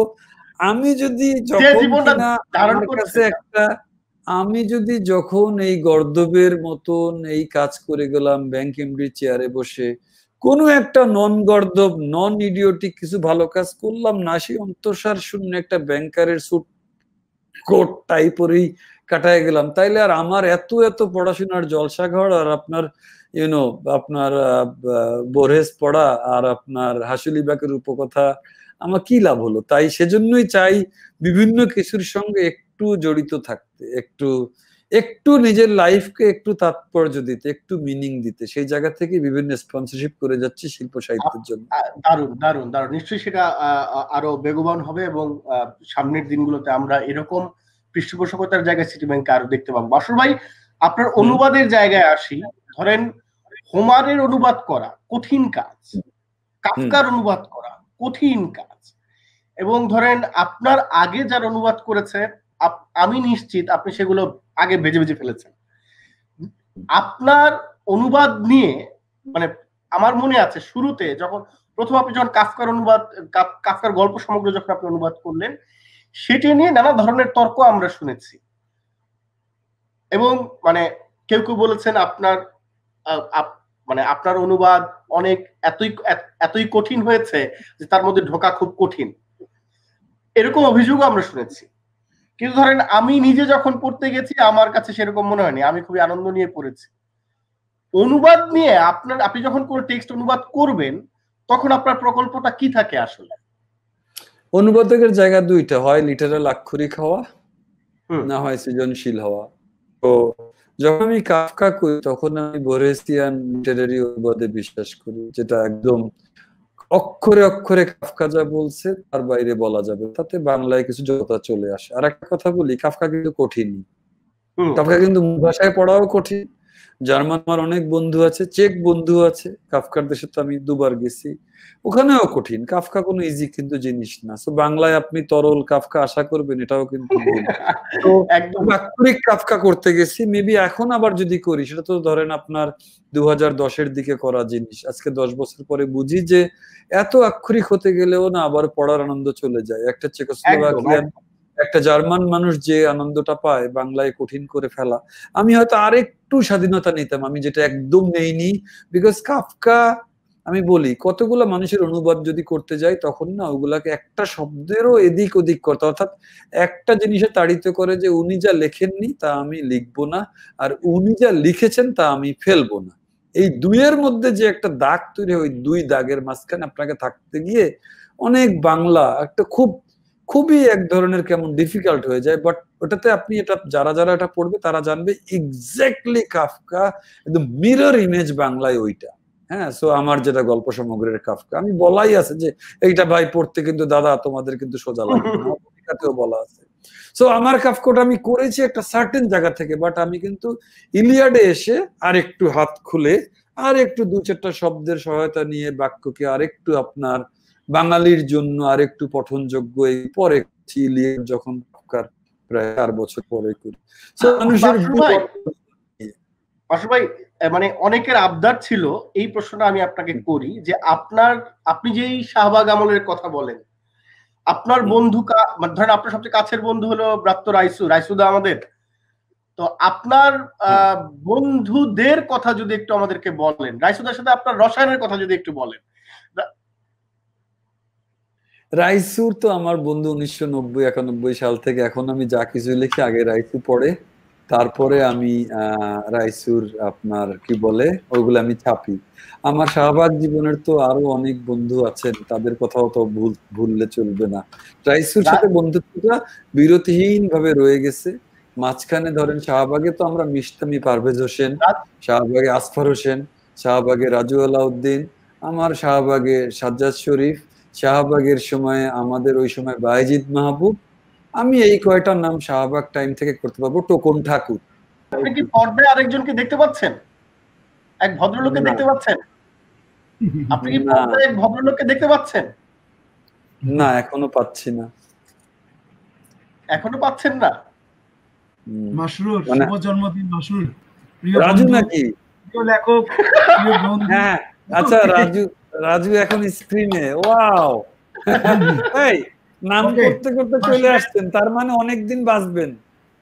মাত্র বলছি যে শাহবাগের বন্ধু 5 জন বা 6 জন ছিল, এর মধ্যে আমি ওইটা বলতে চাচ্ছিলাম যে রাইসুর সঙ্গে আমার আলোচনা হতো কমল কুমার মজুমদারের মধুসাধুখা আর উৎপল কুমার বসুর কবিতা নিয়ে। রাজুর সাথে আলোচনা হতো মারিও ভার্গাস জোসা আর ব্রুস চ্যাটউইন আর জোসেফ কনরাড আর হোরে লুইস বোরেস নিয়ে। সো মানে আলোচনার জায়গাটা আমাদের আলাদা ছিল। রাজুকে এখন পর্দায় দেখতে পাচ্ছি এবং খুবই ভালো লাগছে। আমি মাসুর ভাই, এটা হলো আপনার জন্য সারপ্রাইজ, যে বিগ সারপ্রাইজ। আমিও রাজু, আমি একবার জিজ্ঞেস করি না যে শিমুল কাদেরকে আনবে। হ্যাঁ, শিমুল বলছে আপনার বন্ধু আসবে।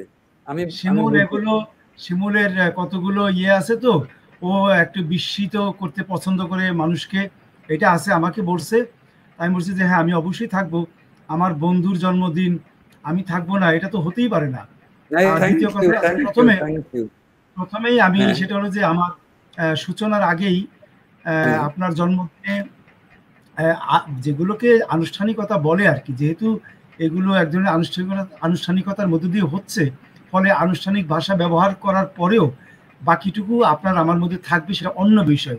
আনুষ্ঠানিকতা হচ্ছে জন্মদিনের শুভেচ্ছা, এই আলিঙ্গন, থ্যাংক ইউ। ভালোবাসা। আর আপনার সঙ্গে তো আমার সম্পর্ক যতদিন সম্পর্ক হচ্ছে আপনার সঙ্গে রাইসের 92 সাল থেকে। প্রায় একই হ্যাঁ, সময়। একই একই 92 সাল থেকে। আপনি 92 ইয়ে 93। থেকে এলেন, হুম, আলিগড় ভারত থেকে, থেকে এলেন, ইন্ডিয়া থেকে। আলিগড় থেকে এলেন। আসার পর থেকেই, কারণ রাইসের আমি তখন গাঁটছড়া বাঁধা, ফলে হ্যাঁ, রাইসের হ্যাঁ, সাথে পরিচয় হওয়া মানেই একই সঙ্গে আমার সঙ্গে পরিচয় হলো, একই হ্যাঁ, সঙ্গে বন্ধুত্ব হলো, ফলে আমরা একই বয়সের মধ্যে আছি। হ্যাঁ। তো আমার আরো অনেক কিছু বলার আছে, সেগুলো আমি ধারাক্রমে বলবো। শুধু প্রথমেই আমি সূচনায় শুভেচ্ছা জানিয়ে আমি এইটুকু আপাতত শেষ রাজু করছি। ভাই, রাজু ভাই, আপনাকে আপনাকে আমন্ত্রণ করার মানে সবচেয়ে গুরুত্বপূর্ণ কারণ যেটা, আপনারা তো বন্ধু, আপনারা নিজেরা একে অপরের সাহিত্য নিয়ে কি মনে করেন এই জিনিস আপনারা নিজেরা কয়েকদিন আগে যে আড্ডা দিয়েছেন, ওই আড্ডায় আপনারা হ্যাঁ, বলে ফেলেছেন।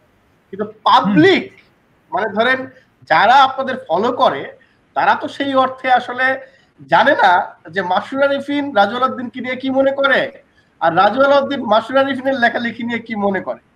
আমি স্পেশালি হ্যাঁ, অনুবাদ কর্ম নিয়ে, মানে মাসুর ভাই এ জায়ান্ট রিডার, আপনাদের এই প্রজন্মটাই আমাদের কাছে খুবই ঈর্ষার ব্যাপার আর কি। আপনারা অন্তত যেই পরিমাণ পড়াশোনা করেছেন, যেই পরিমাণ বিশ্ব সাহিত্যের লেখকদের সাথে আমাদের পরিচয় করিয়ে দিয়েছেন, এই সমস্ত জায়গা থেকে আমাদের প্রজন্মের কৃতজ্ঞতাও আপনাদের প্রতি।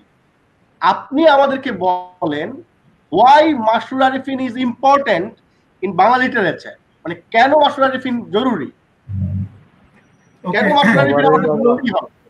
হলো প্রথমেই আমি বলি, সেটা হচ্ছে যে অনেকেই এখন যারা এই লাইভ অনুষ্ঠান দেখছেন, তাদের মনে হতেই পারে যে আমি যেহেতু ইতিমধ্যেই মাসরুর আরিফিনের বন্ধুদের একজন হিসেবে পরিচিত, ফলে যে কেউ মনে করতে পারেন যে আমি বোধহয় বন্ধুকৃত্য করতে চাই, কিংবা বন্ধু বলেই মাসরুরের প্রশংসা করব। বিষয়টা তা নয়।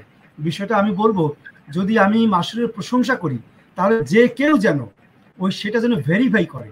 আমি এটুকু বলবো যে যাতে মনে না করে যে শুধু বন্ধুত্বের কারণে আমি মাসুরের প্রশংসা করছি। আমি প্রশংসা করবো মাসুরের সাহিত্য বিষয়ক বিষয়গুলো নিয়ে, সাহিত্য সংক্রান্ত যে কাজগুলো আছে। কিন্তু আমি পাশাপাশি এটাও বলবো যে আমার কথায় আপনারা কেউ বিশ্বাস করবেন না, শুধু আপনারা আমি যা বলবো সেগুলো মিলিয়ে দেখবেন, এইটুকুই আমি বলবো। এক, মাসরুরকে আমি আমার একই সঙ্গে যেরকম বন্ধু মনে করি, আমি একই সঙ্গে মনে করি আমার শিক্ষক। কারণ বন্ধুরাই হচ্ছে সবচেয়ে বড় শিক্ষক। যখন আমরা বিদ্যায়তন পার হয়ে যাই, তখন বন্ধুরাই আসলে আমাদেরকে শেখায়। সেই অর্থে মাসুর আমার বড় শিক্ষকদের একজন। মাসুর বড় শিক্ষকদের একজন এই জন্য যে মাসুরের যেই পড়াশোনা, মাসুরের যেই বিদ্যাবত্তা, মাসুরের যেই সাহিত্য বোধ, সমস্ত কিছু মিলিয়ে মাসুর আমার কাছে অন্তত একজন শিক্ষণীয়, একজন আদর্শ বন্ধু এবং আদর্শ শিক্ষকের মতো ছিল। আমার তো মানে বিদ্যায়তনিক বিষয়গুলোর আমার কোনো দীর্ঘ কোনো ইতিহাস নেই, ফলে আমাকে সবসময় বন্ধুদের উপর নির্ভর করতে হয়েছে, এবং সেই জায়গায় আমি মাসুরকে একজন নির্ভরযোগ্য শিক্ষক হিসেবে পেয়েছি। কিভাবে পেয়েছি, এই প্রশ্নগুলো আসতে পারে। প্রশ্নগুলো হচ্ছে এই যে, এক মিনিট, আমি একটু একজনকে বিদায় দিয়ে আসতেছি, শুধু একটা মিনিট। অবশ্যই অবশ্যই অবশ্যই। মাসুর ভাই, আপনি কি বলতে চান? না, আমি রাজু আলাউদ্দিনের তো নাম ইন্টারেস্টিংলি ভালো বন্ধুই চুজ করছেন। এই একই ইন্টারভিউর মধ্যে বাংলায় পড়াশোনা ভালো করা লোক কজন, তখন তার নামটা আসলো। আবার জিজ্ঞেস করলেন শাহবাগের বন্ধু ছিল কারা, তখনও তার নামটা আসলো। তাই খুবই অবাক হল যে আপনি সেই বন্ধুকেই লিখেছেন। সো না, তার কাজের প্রতি আমার অনেক শ্রদ্ধা।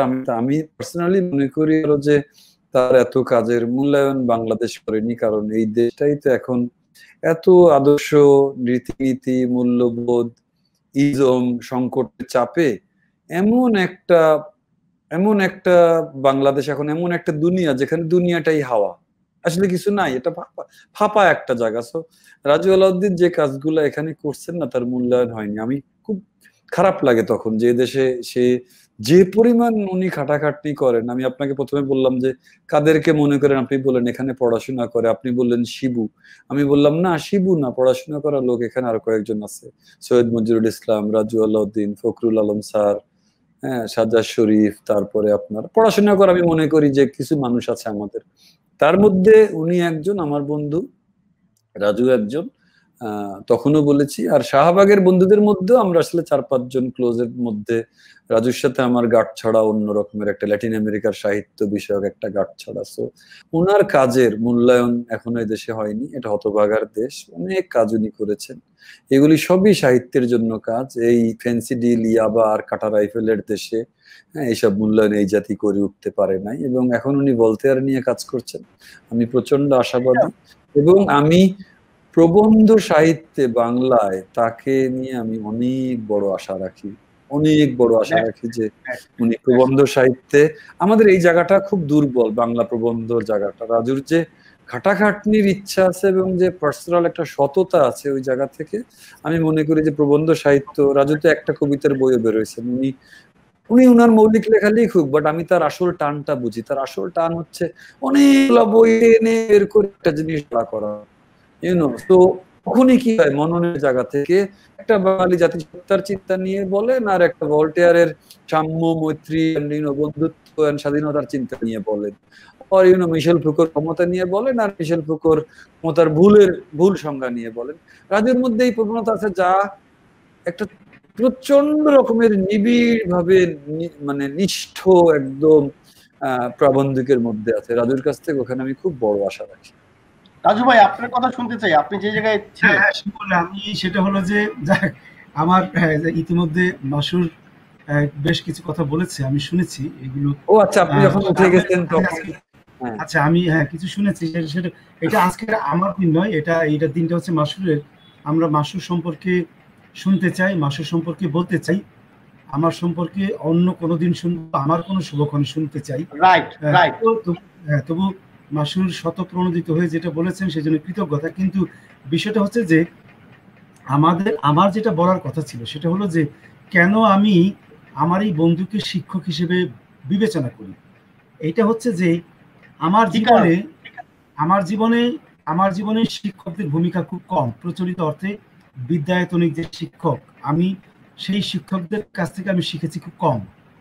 আমি যা শিখেছি সেটা শিখেছি আমার বন্ধুদের কাছ থেকে, সেই বন্ধুদের কাছ থেকে যারা বিদ্বান, যারা সত্যিকার অর্থে, আমি সত্যি এটা কিন্তু আমি মানে বাড়িয়ে বলছি না, এগুলো আমি যদি কখনো আত্মজীবনী লিখি তখন এগুলো আমি বলবো, কারণ এগুলো সত্য ঘটনা। কারণ আমার জীবনে আমার বড় শিক্ষক আমরা ধরে নিচ্ছি, আপনি আমরা মেনে নিচ্ছি আপনি বাড়িয়ে বলতেছেন, আপনি বলেন রাজু ভাই। না, আমি বাড়িয়ে বলছি না, কারণ আমার বাড়িয়ে বলার দরকার নেই। তো বিষয়টা হচ্ছে যে ঘটনাগুলো এতই বিশাল যে আমার আর বাড়িয়ে বলার প্রয়োজন দরকার নেই, কারণ ঘটনার কারণেই এটা বিশাল। সুতরাং আমি বাড়িয়ে না বললেও এটা এমনিতেই দেখা আছে। সেটা হচ্ছে যে মাসুর যখন এলো, সেই স্মৃতিগুলো আমার কাছে খুব উজ্জ্বল এখনো পর্যন্ত।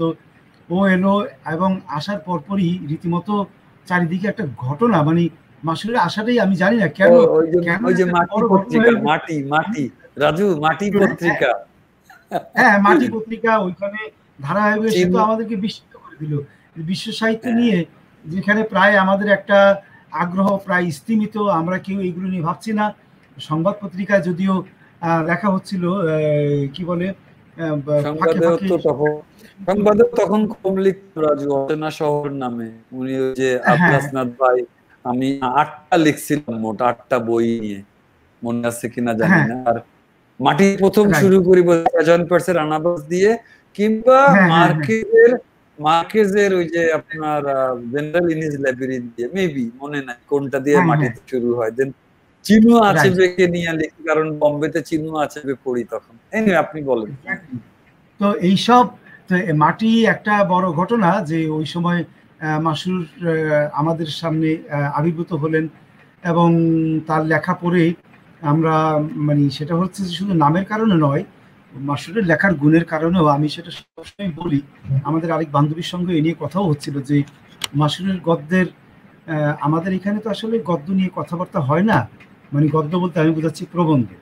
এবং প্রবন্ধ আরও যদি সুনির্দিষ্টভাবে যদি আমি বলতে চাই যে প্রবন্ধের শৈলীগত যে বিচার, যেটাকে আমি বলি স্টাইল, যেটা মানে প্রবন্ধ অনেকে কেরানির মতো প্রবন্ধ লিখে যাচ্ছেন তো লিখেই যাচ্ছেন, ও কি বলতেছে, বাক্য একটা বাক্যের সঙ্গে একটা বাক্যের পরম্পরা, এগুলোর কোনো রকম তার কোনো মাথা ব্যথা নেই।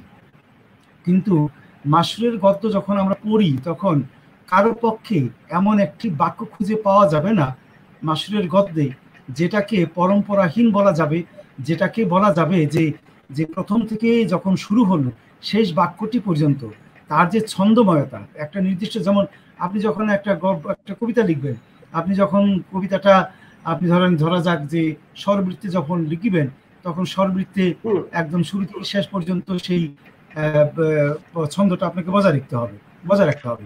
কিংবা অন্য যে কোনো আপনি যদি মাত্রাবৃত্তে লেখেন, তো মাসুরের গদ্যর একটা অসামান্য একটা গুণ হচ্ছে যে ও কোথাও কোনো একটা বাক্যকে টলতে দেয় না, মানে ছন্দের বিচারে, যে সে যখন লিখে যাচ্ছে তখন যখন তথ্য দিচ্ছে এবং সেই বাক্য যে শৈলীগত যে বিচারের আপনি যখন যাবেন এবং বিশ্লেষণী এবং পর্যবেক্ষণের দৃষ্টিকোণ থেকে আপনি যখন দেখবেন, তখন সমস্ত জায়গাতে একটা সমমাত্রিকতা বজায় রেখে ধীরে ধীরে এগিয়ে যাচ্ছে।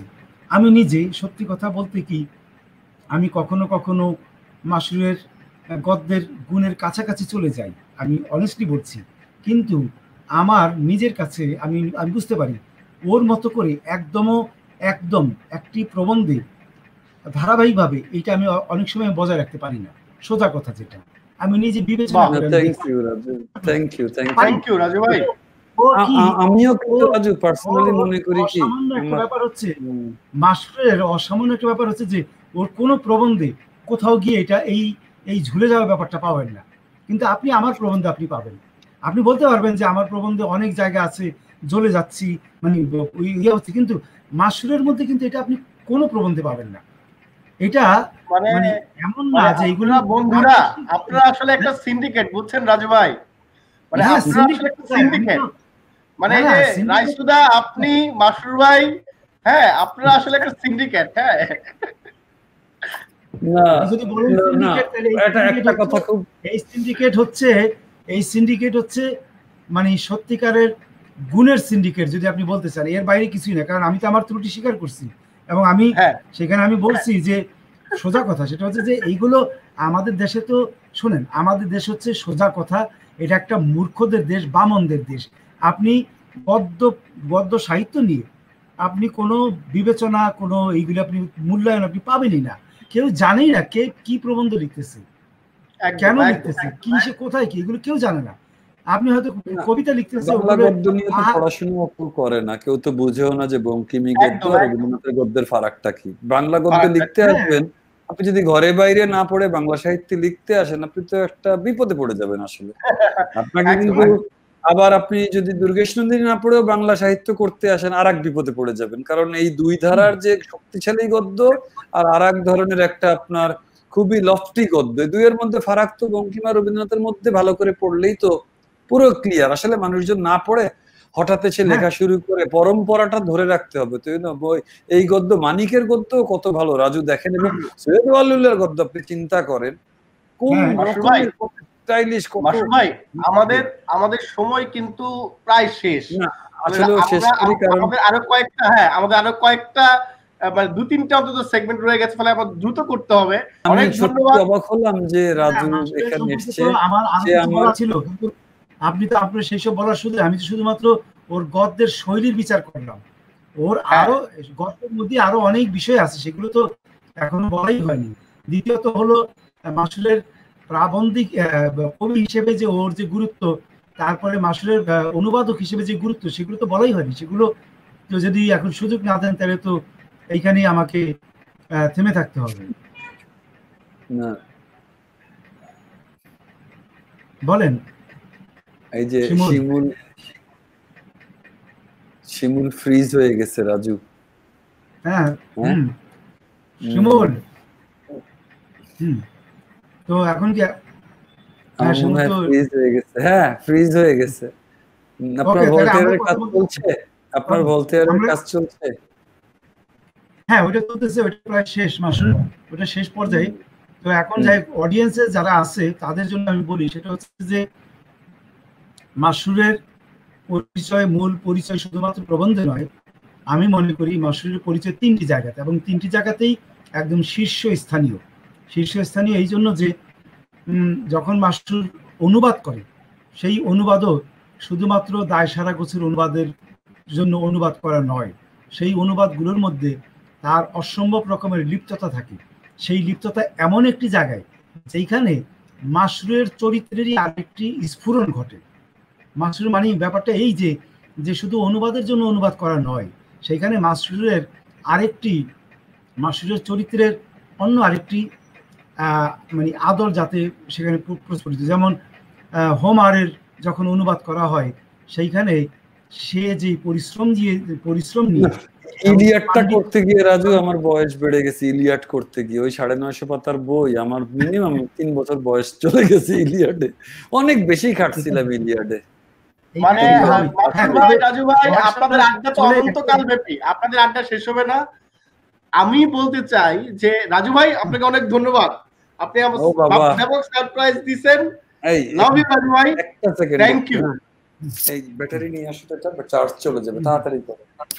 থ্যাংক ইউ এই রাজু ভাই।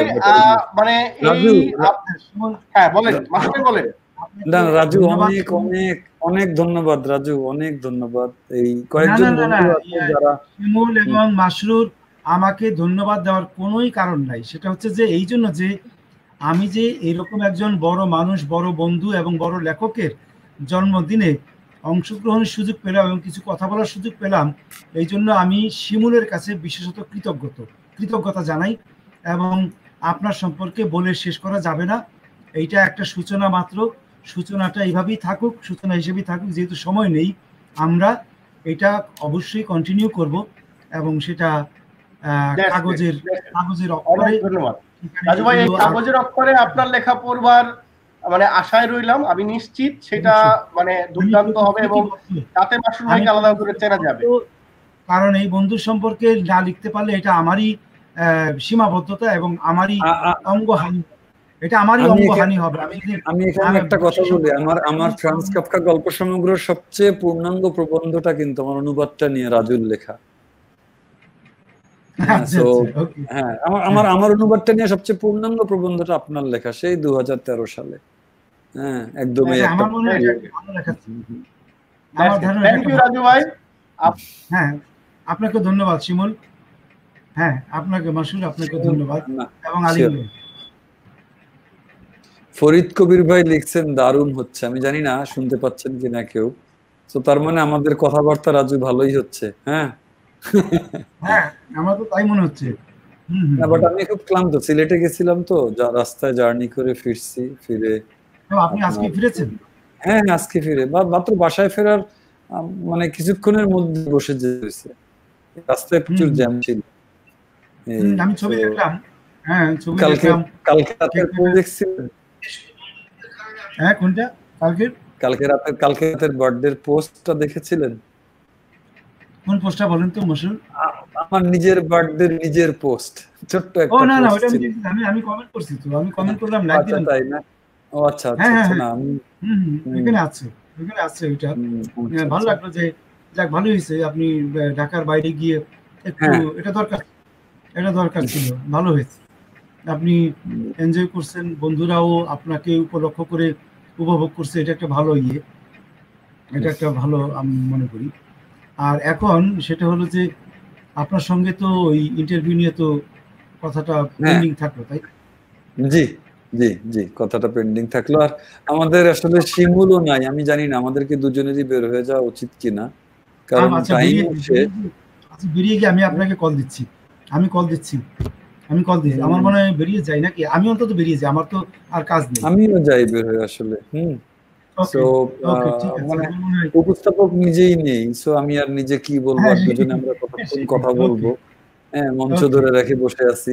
না আপনি যতটা শিমুল আসা পর্যন্ত দেখি আর একটু চালায় যাই। ওকে, আমরা আচ্ছা। আসলে কথা বলছিলাম, আপনার ওই শিমুল জিজ্ঞেস করছিল যে প্রিয় লেখক কারা।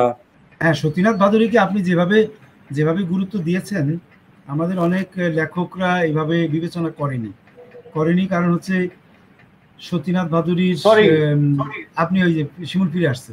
হ্যাঁ শিমুল, সরি আমরা কি সরি বেরিয়ে যাবো? সরি আমার না না না, আপনি বেরিয়ে যাবেন না, আপনি থাকেন একটু, আপনি আলোচনার মধ্যে থাকেন, কিন্তু আমরা একটু মাসুর ভাইয়ের কাছে ফিরি। নিশ্চয়ই যেটা নিয়ে আলাপ হচ্ছিল সে আলাপ চলবে। আমি জাস্ট একটু এই যে আমাদের আলোচনাটা শেষ করার স্বার্থে আর কি একটু অন্য আলাপে যাই, কারণ আপনাদের দুই বন্ধুর এই সাহিত্য আলাপটা শেষ হওয়ার না। মাসুর ভাই, আপনাকে জন্মদিনের শুভেচ্ছা জানিয়েছে অনেকে। মাসুর ভাইকে এবার আমরা হারিয়ে ফেলেছি, আশা করছি মাসুর ভাই দ্রুতই যুক্ত হবে। রাজু ভাই, হ্যাঁ এবার বোধহয় নেটের সমস্যার কারণে বোধহয় আমরা মাসুর ভাইকে হারিয়েছি আর কি। আমি ওনাকে যুক্ত হতে আবার অনুরোধ করছি। মাসুরকে আপনি হারিয়েছেন কারণ আমরা দুজনই আপনাকে হারিয়েছিলাম, কারণ আপনি ঠিক আছে। এখন মাসুরকে ফিরে পেতে হলে এখন আপনি দেখেন কি করতে হয়। মাসুর যদি ভেবে থাকে যে আপনি নেই বলে এই এটা নেই, কি বলে এই অনুষ্ঠানটা শেষ, তাহলে সে বেরিয়ে গেছে, আমি জানি না।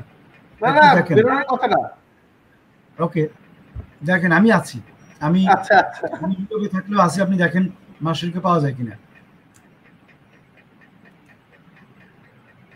আমি বললাম মাসুর ভাইকে যে মাসুর ভাই আপনার আবার ঢোকেন। ফারুক ভাই কি আমার কথা শুনতে পাচ্ছেন?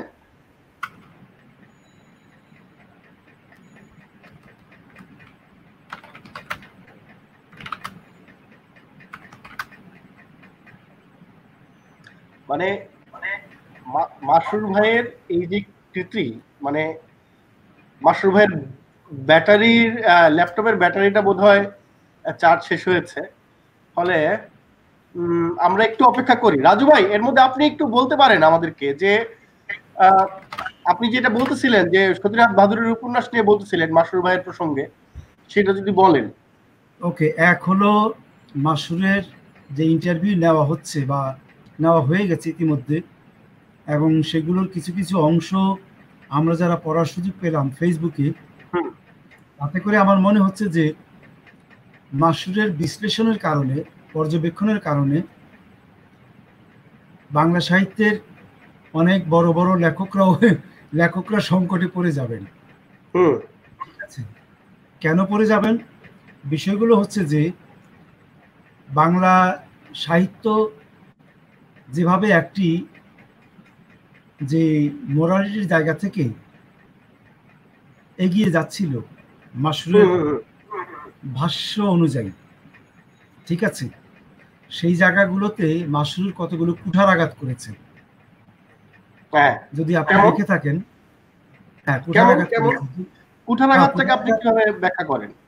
হ্যাঁ, কুঠারাঘাত আমি মনে করি যে সেই জায়গাগুলো ঠিকই আছে, কারণ হচ্ছে যে বাংলা সাহিত্যকে কতগুলো জায়গা থেকে বেরিয়ে আসতে হবে। সেই বেরিয়ে আসার জায়গাগুলো যেগুলো মাসুর বলছিল যে যে বাংলা সাহিত্য মানে হচ্ছে মোরালিটির চর্চা নয়, সাহিত্য মানে হচ্ছে নৈতিকতার চর্চা নয়।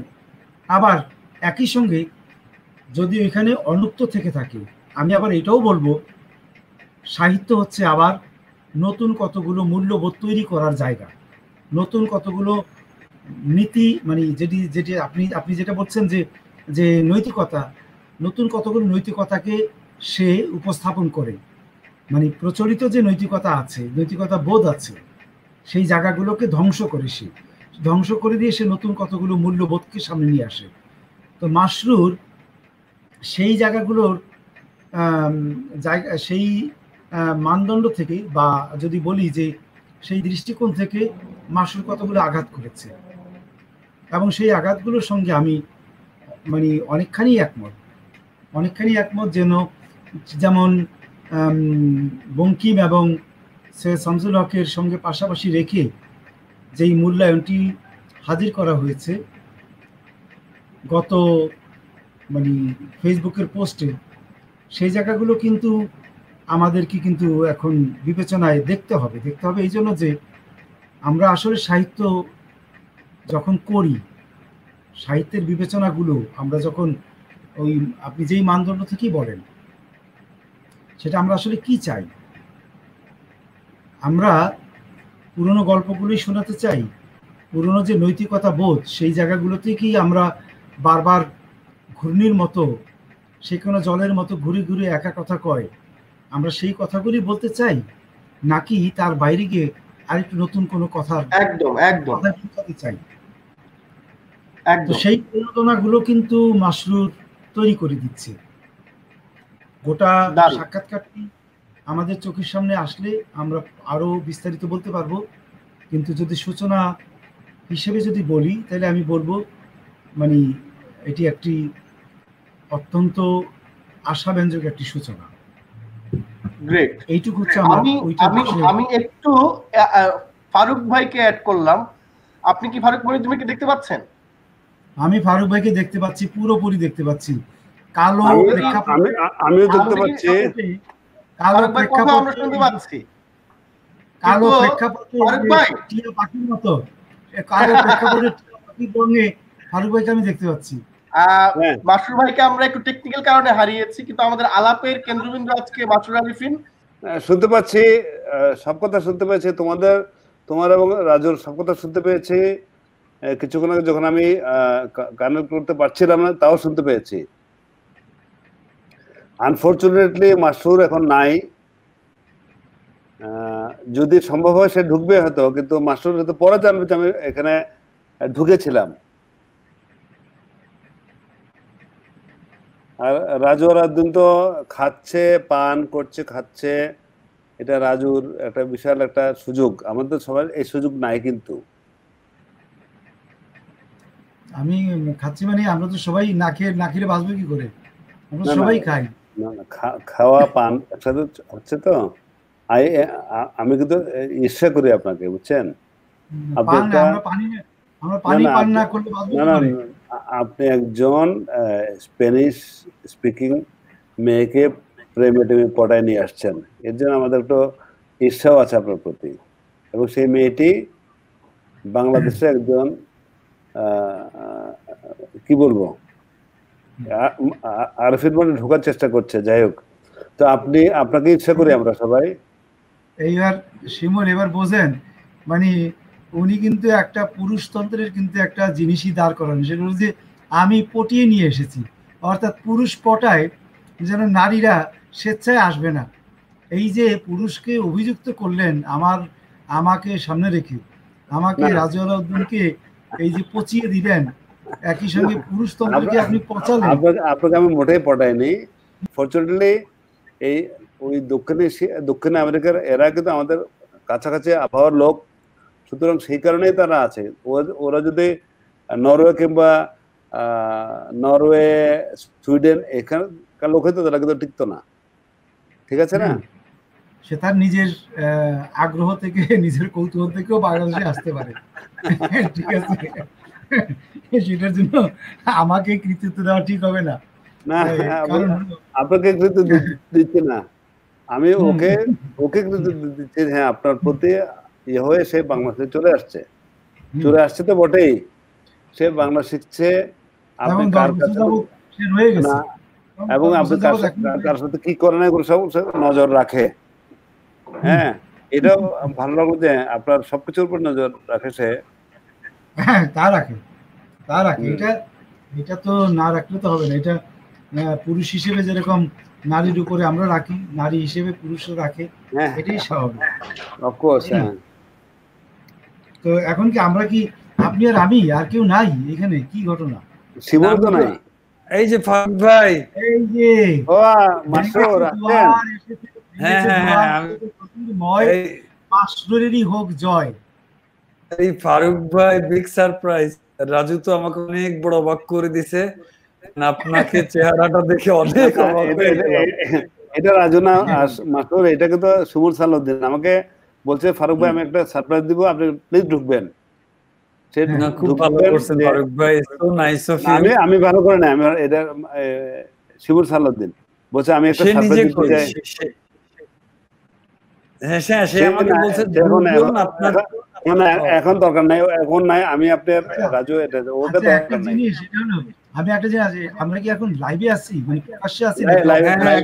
একদম লাইভে, এবং আমি 1.5 ঘন্টায় আছি। তো কারণ আমি যে মাসুদের জন্মদিন সেলিব্রেট করতেছি, এবং একই সঙ্গে ফারুক ভাইয়েরও বিলম্বিত, যদিও গতকাল ছিল ফারুক ভাইয়ের, আজকে মাসুর। ও আচ্ছা, কালকে তো ফারুক ভাইয়ের জন্মদিন গেল। ফারুক ভাই শুভ জন্মদিন। হ্যাঁ, কালকেই গেল মাত্র। তো আমার ধারণা যা সারপ্রাইজ তা সারপ্রাইজ হয়ে গেছে আসলে।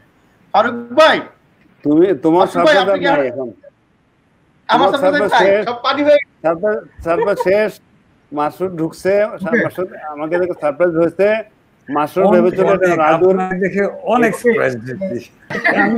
আমি একটা কথা বলি, যখন শিমুল সন্ধ্যাবেলা বলছে আপনার দুজন বন্ধু আসবে, এখন ফারুক ভাই তো আবার একটু বয়সে বড়, বন্ধু বলতে যা হয় টিপিক্যালি বাঙালি, আমি কিন্তু ভাবছি রাজু আর রাইসু, আর আমি দুজনকে ভাবছি। হ্যাঁ, রাজুকে দেখে আমি এরকম অবাক হই নাই, কারণ মনে মনে কোথায় একটা ভাবছি, বাট তাকে একবার জিজ্ঞেস করি নাই যেটা কোন দুজন। আবার আমি ভাবছি ফরিদ ভাই হতে পারে, ফরিদ কবির ভাই। আবার ফরিদ ভাইও ঠিক বাঙালি বিচারে বন্ধু, আমার চেয়ে তো সিনিয়র। হ্যাঁ, না আমরা একটু আলাপে যাই, মানে আপনারা একদম আড্ডায় চলে গেছেন তো, এবং আমি বারবার নেটওয়ার্ক হারিয়ে, আমি মানে নেটওয়ার্ক হারালে তো একদম বিশাল সমুদ্রের মধ্যে মানে দিক দিশাহীন নৌকার মতো ভাসতে থাকি আর কি আমরা এক একজন।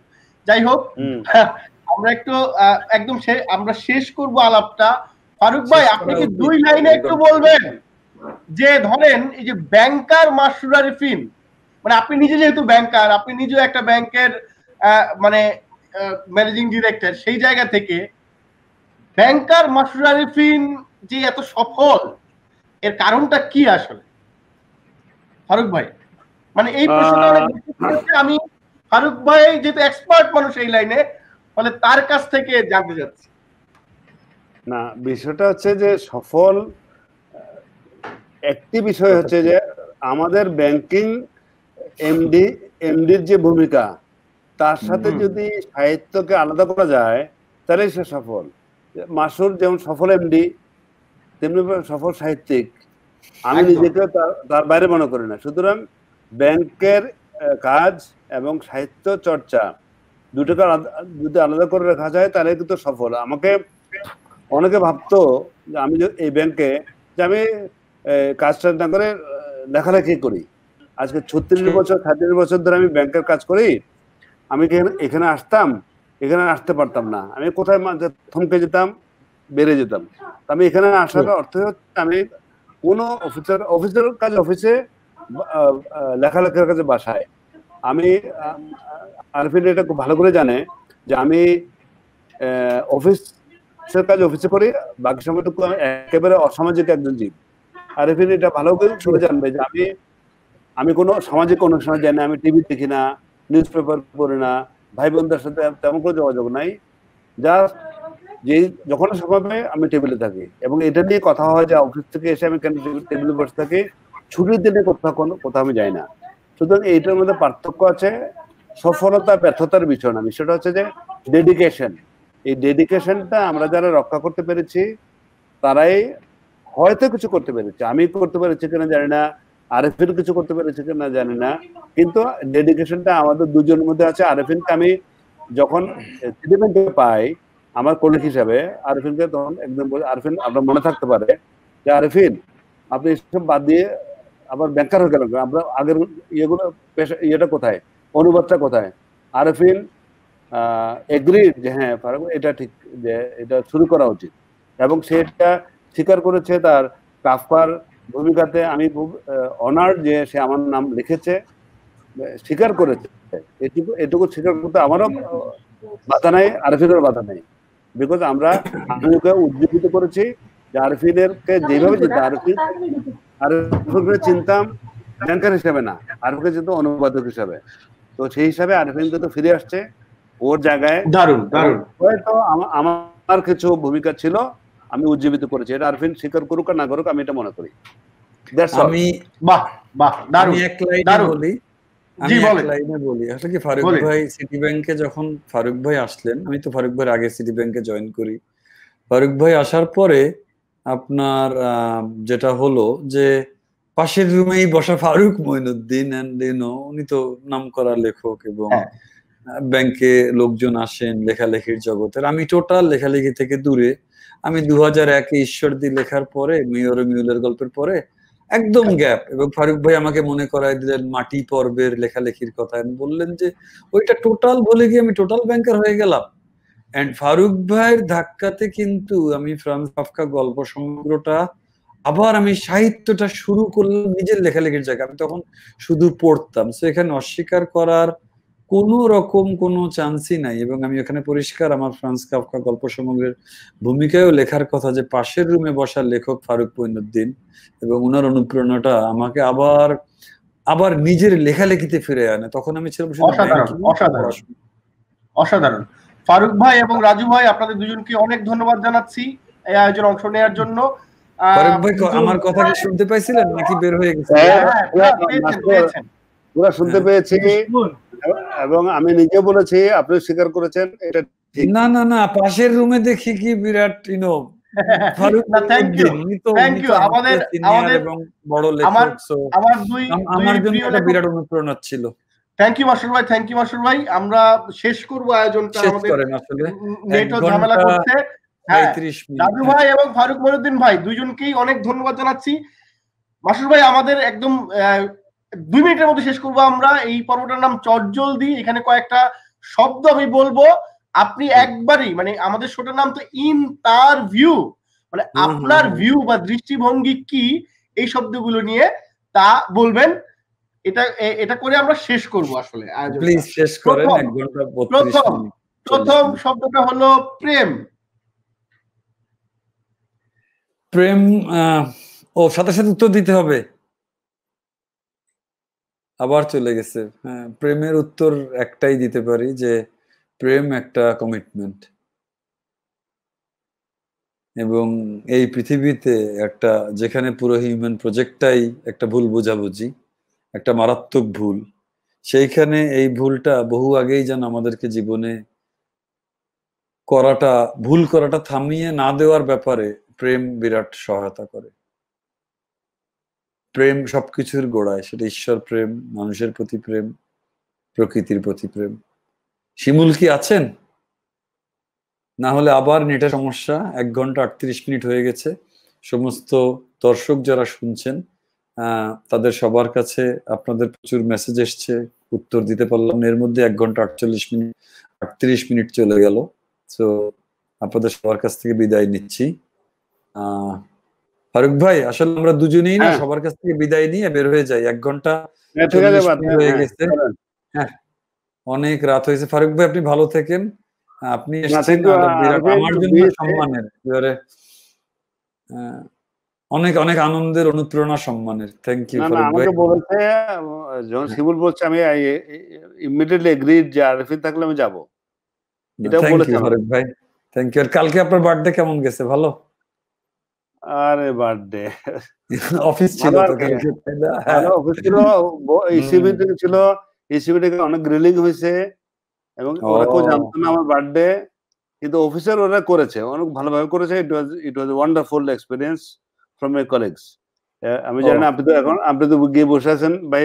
না না না, আমি বাসায় চলে আসছি। হ্যাঁ, চলে এসেই তো এখানে ঢুকছি বলি প্রচন্ড টায়ার্ড। 1 ঘন্টা 40 মিনিট। তাহলে আমরা সবাইকে বিদায় বলে বের হয়ে যাই। আবার শিমুল কখন আসবে না আসবে। ওকে। আচ্ছা, সবাইকে তাহলে ধন্যবাদ, আপনিও দিয়ে দেন, অন্যরা সবাই দেখছে লাইভে। ধন্যবাদ সবাইকে। আরফিনের উপলক্ষে আমি আসছি, আরফিন ছিলাম। ওর কে কোথায় আছে আমরা জানার দরকার নেই, রাজু কোথায় আছে জানার দরকার নেই, শিমুল কোথায় আছে জানার দরকার নেই, আমি আর আরফিন আছি, এটুকু যথেষ্ট, তাই না? নাইস, সুন্দর উত্তর ফারুক ভাই। তাহলে আপনাদের জন্য দুজনেই এখনো জানি না কে কার মূল্যায়ন কিভাবে করব, কেউ আমরা বড় লেখক হতে পেরেছি কিনা সময় সব বলবে। একটু আপনি দারুণ উত্তর দিচ্ছেন। আসলে কি, কে সফল, কিসের সফল, এখনো কি করতে, এখনো কি করতে পারছি সাহিত্যে, তাই না? তারপরও ফারুক ভাই, আপনার প্রতি শুভকামনা, আরো বড় লেখক হন আপনি, এটাই চাই। আমি শিওর আমার প্রতি আপনার এই শুভকামনা। আমরা সবার কাছ থেকে বিদায় নিয়ে নিই। আরফিন, এটা বলার কোনো প্রয়োজন নাই। আমি সবসময় চেয়েছি, আরফিনকে যেভাবে চিনতাম সেভাবে চেয়েছিলাম, আপনি ওইভাবে এসছেন। I am very happy for that. না, থ্যাংক ইউ ফারুক ভাই, ওই অনুপ্রেরণা সত্যি বলবো না, আপনি একদম আমাকে ধরে বসছিলেন পাশের রুমে, যে কি ব্যাপার লেখালেখি থেকে টোটাল বের হয়ে গেলে হবে। হ্যাঁ, হ্যাঁ, শুরু করেন, তারপরে কাপকা হাত নিলাম।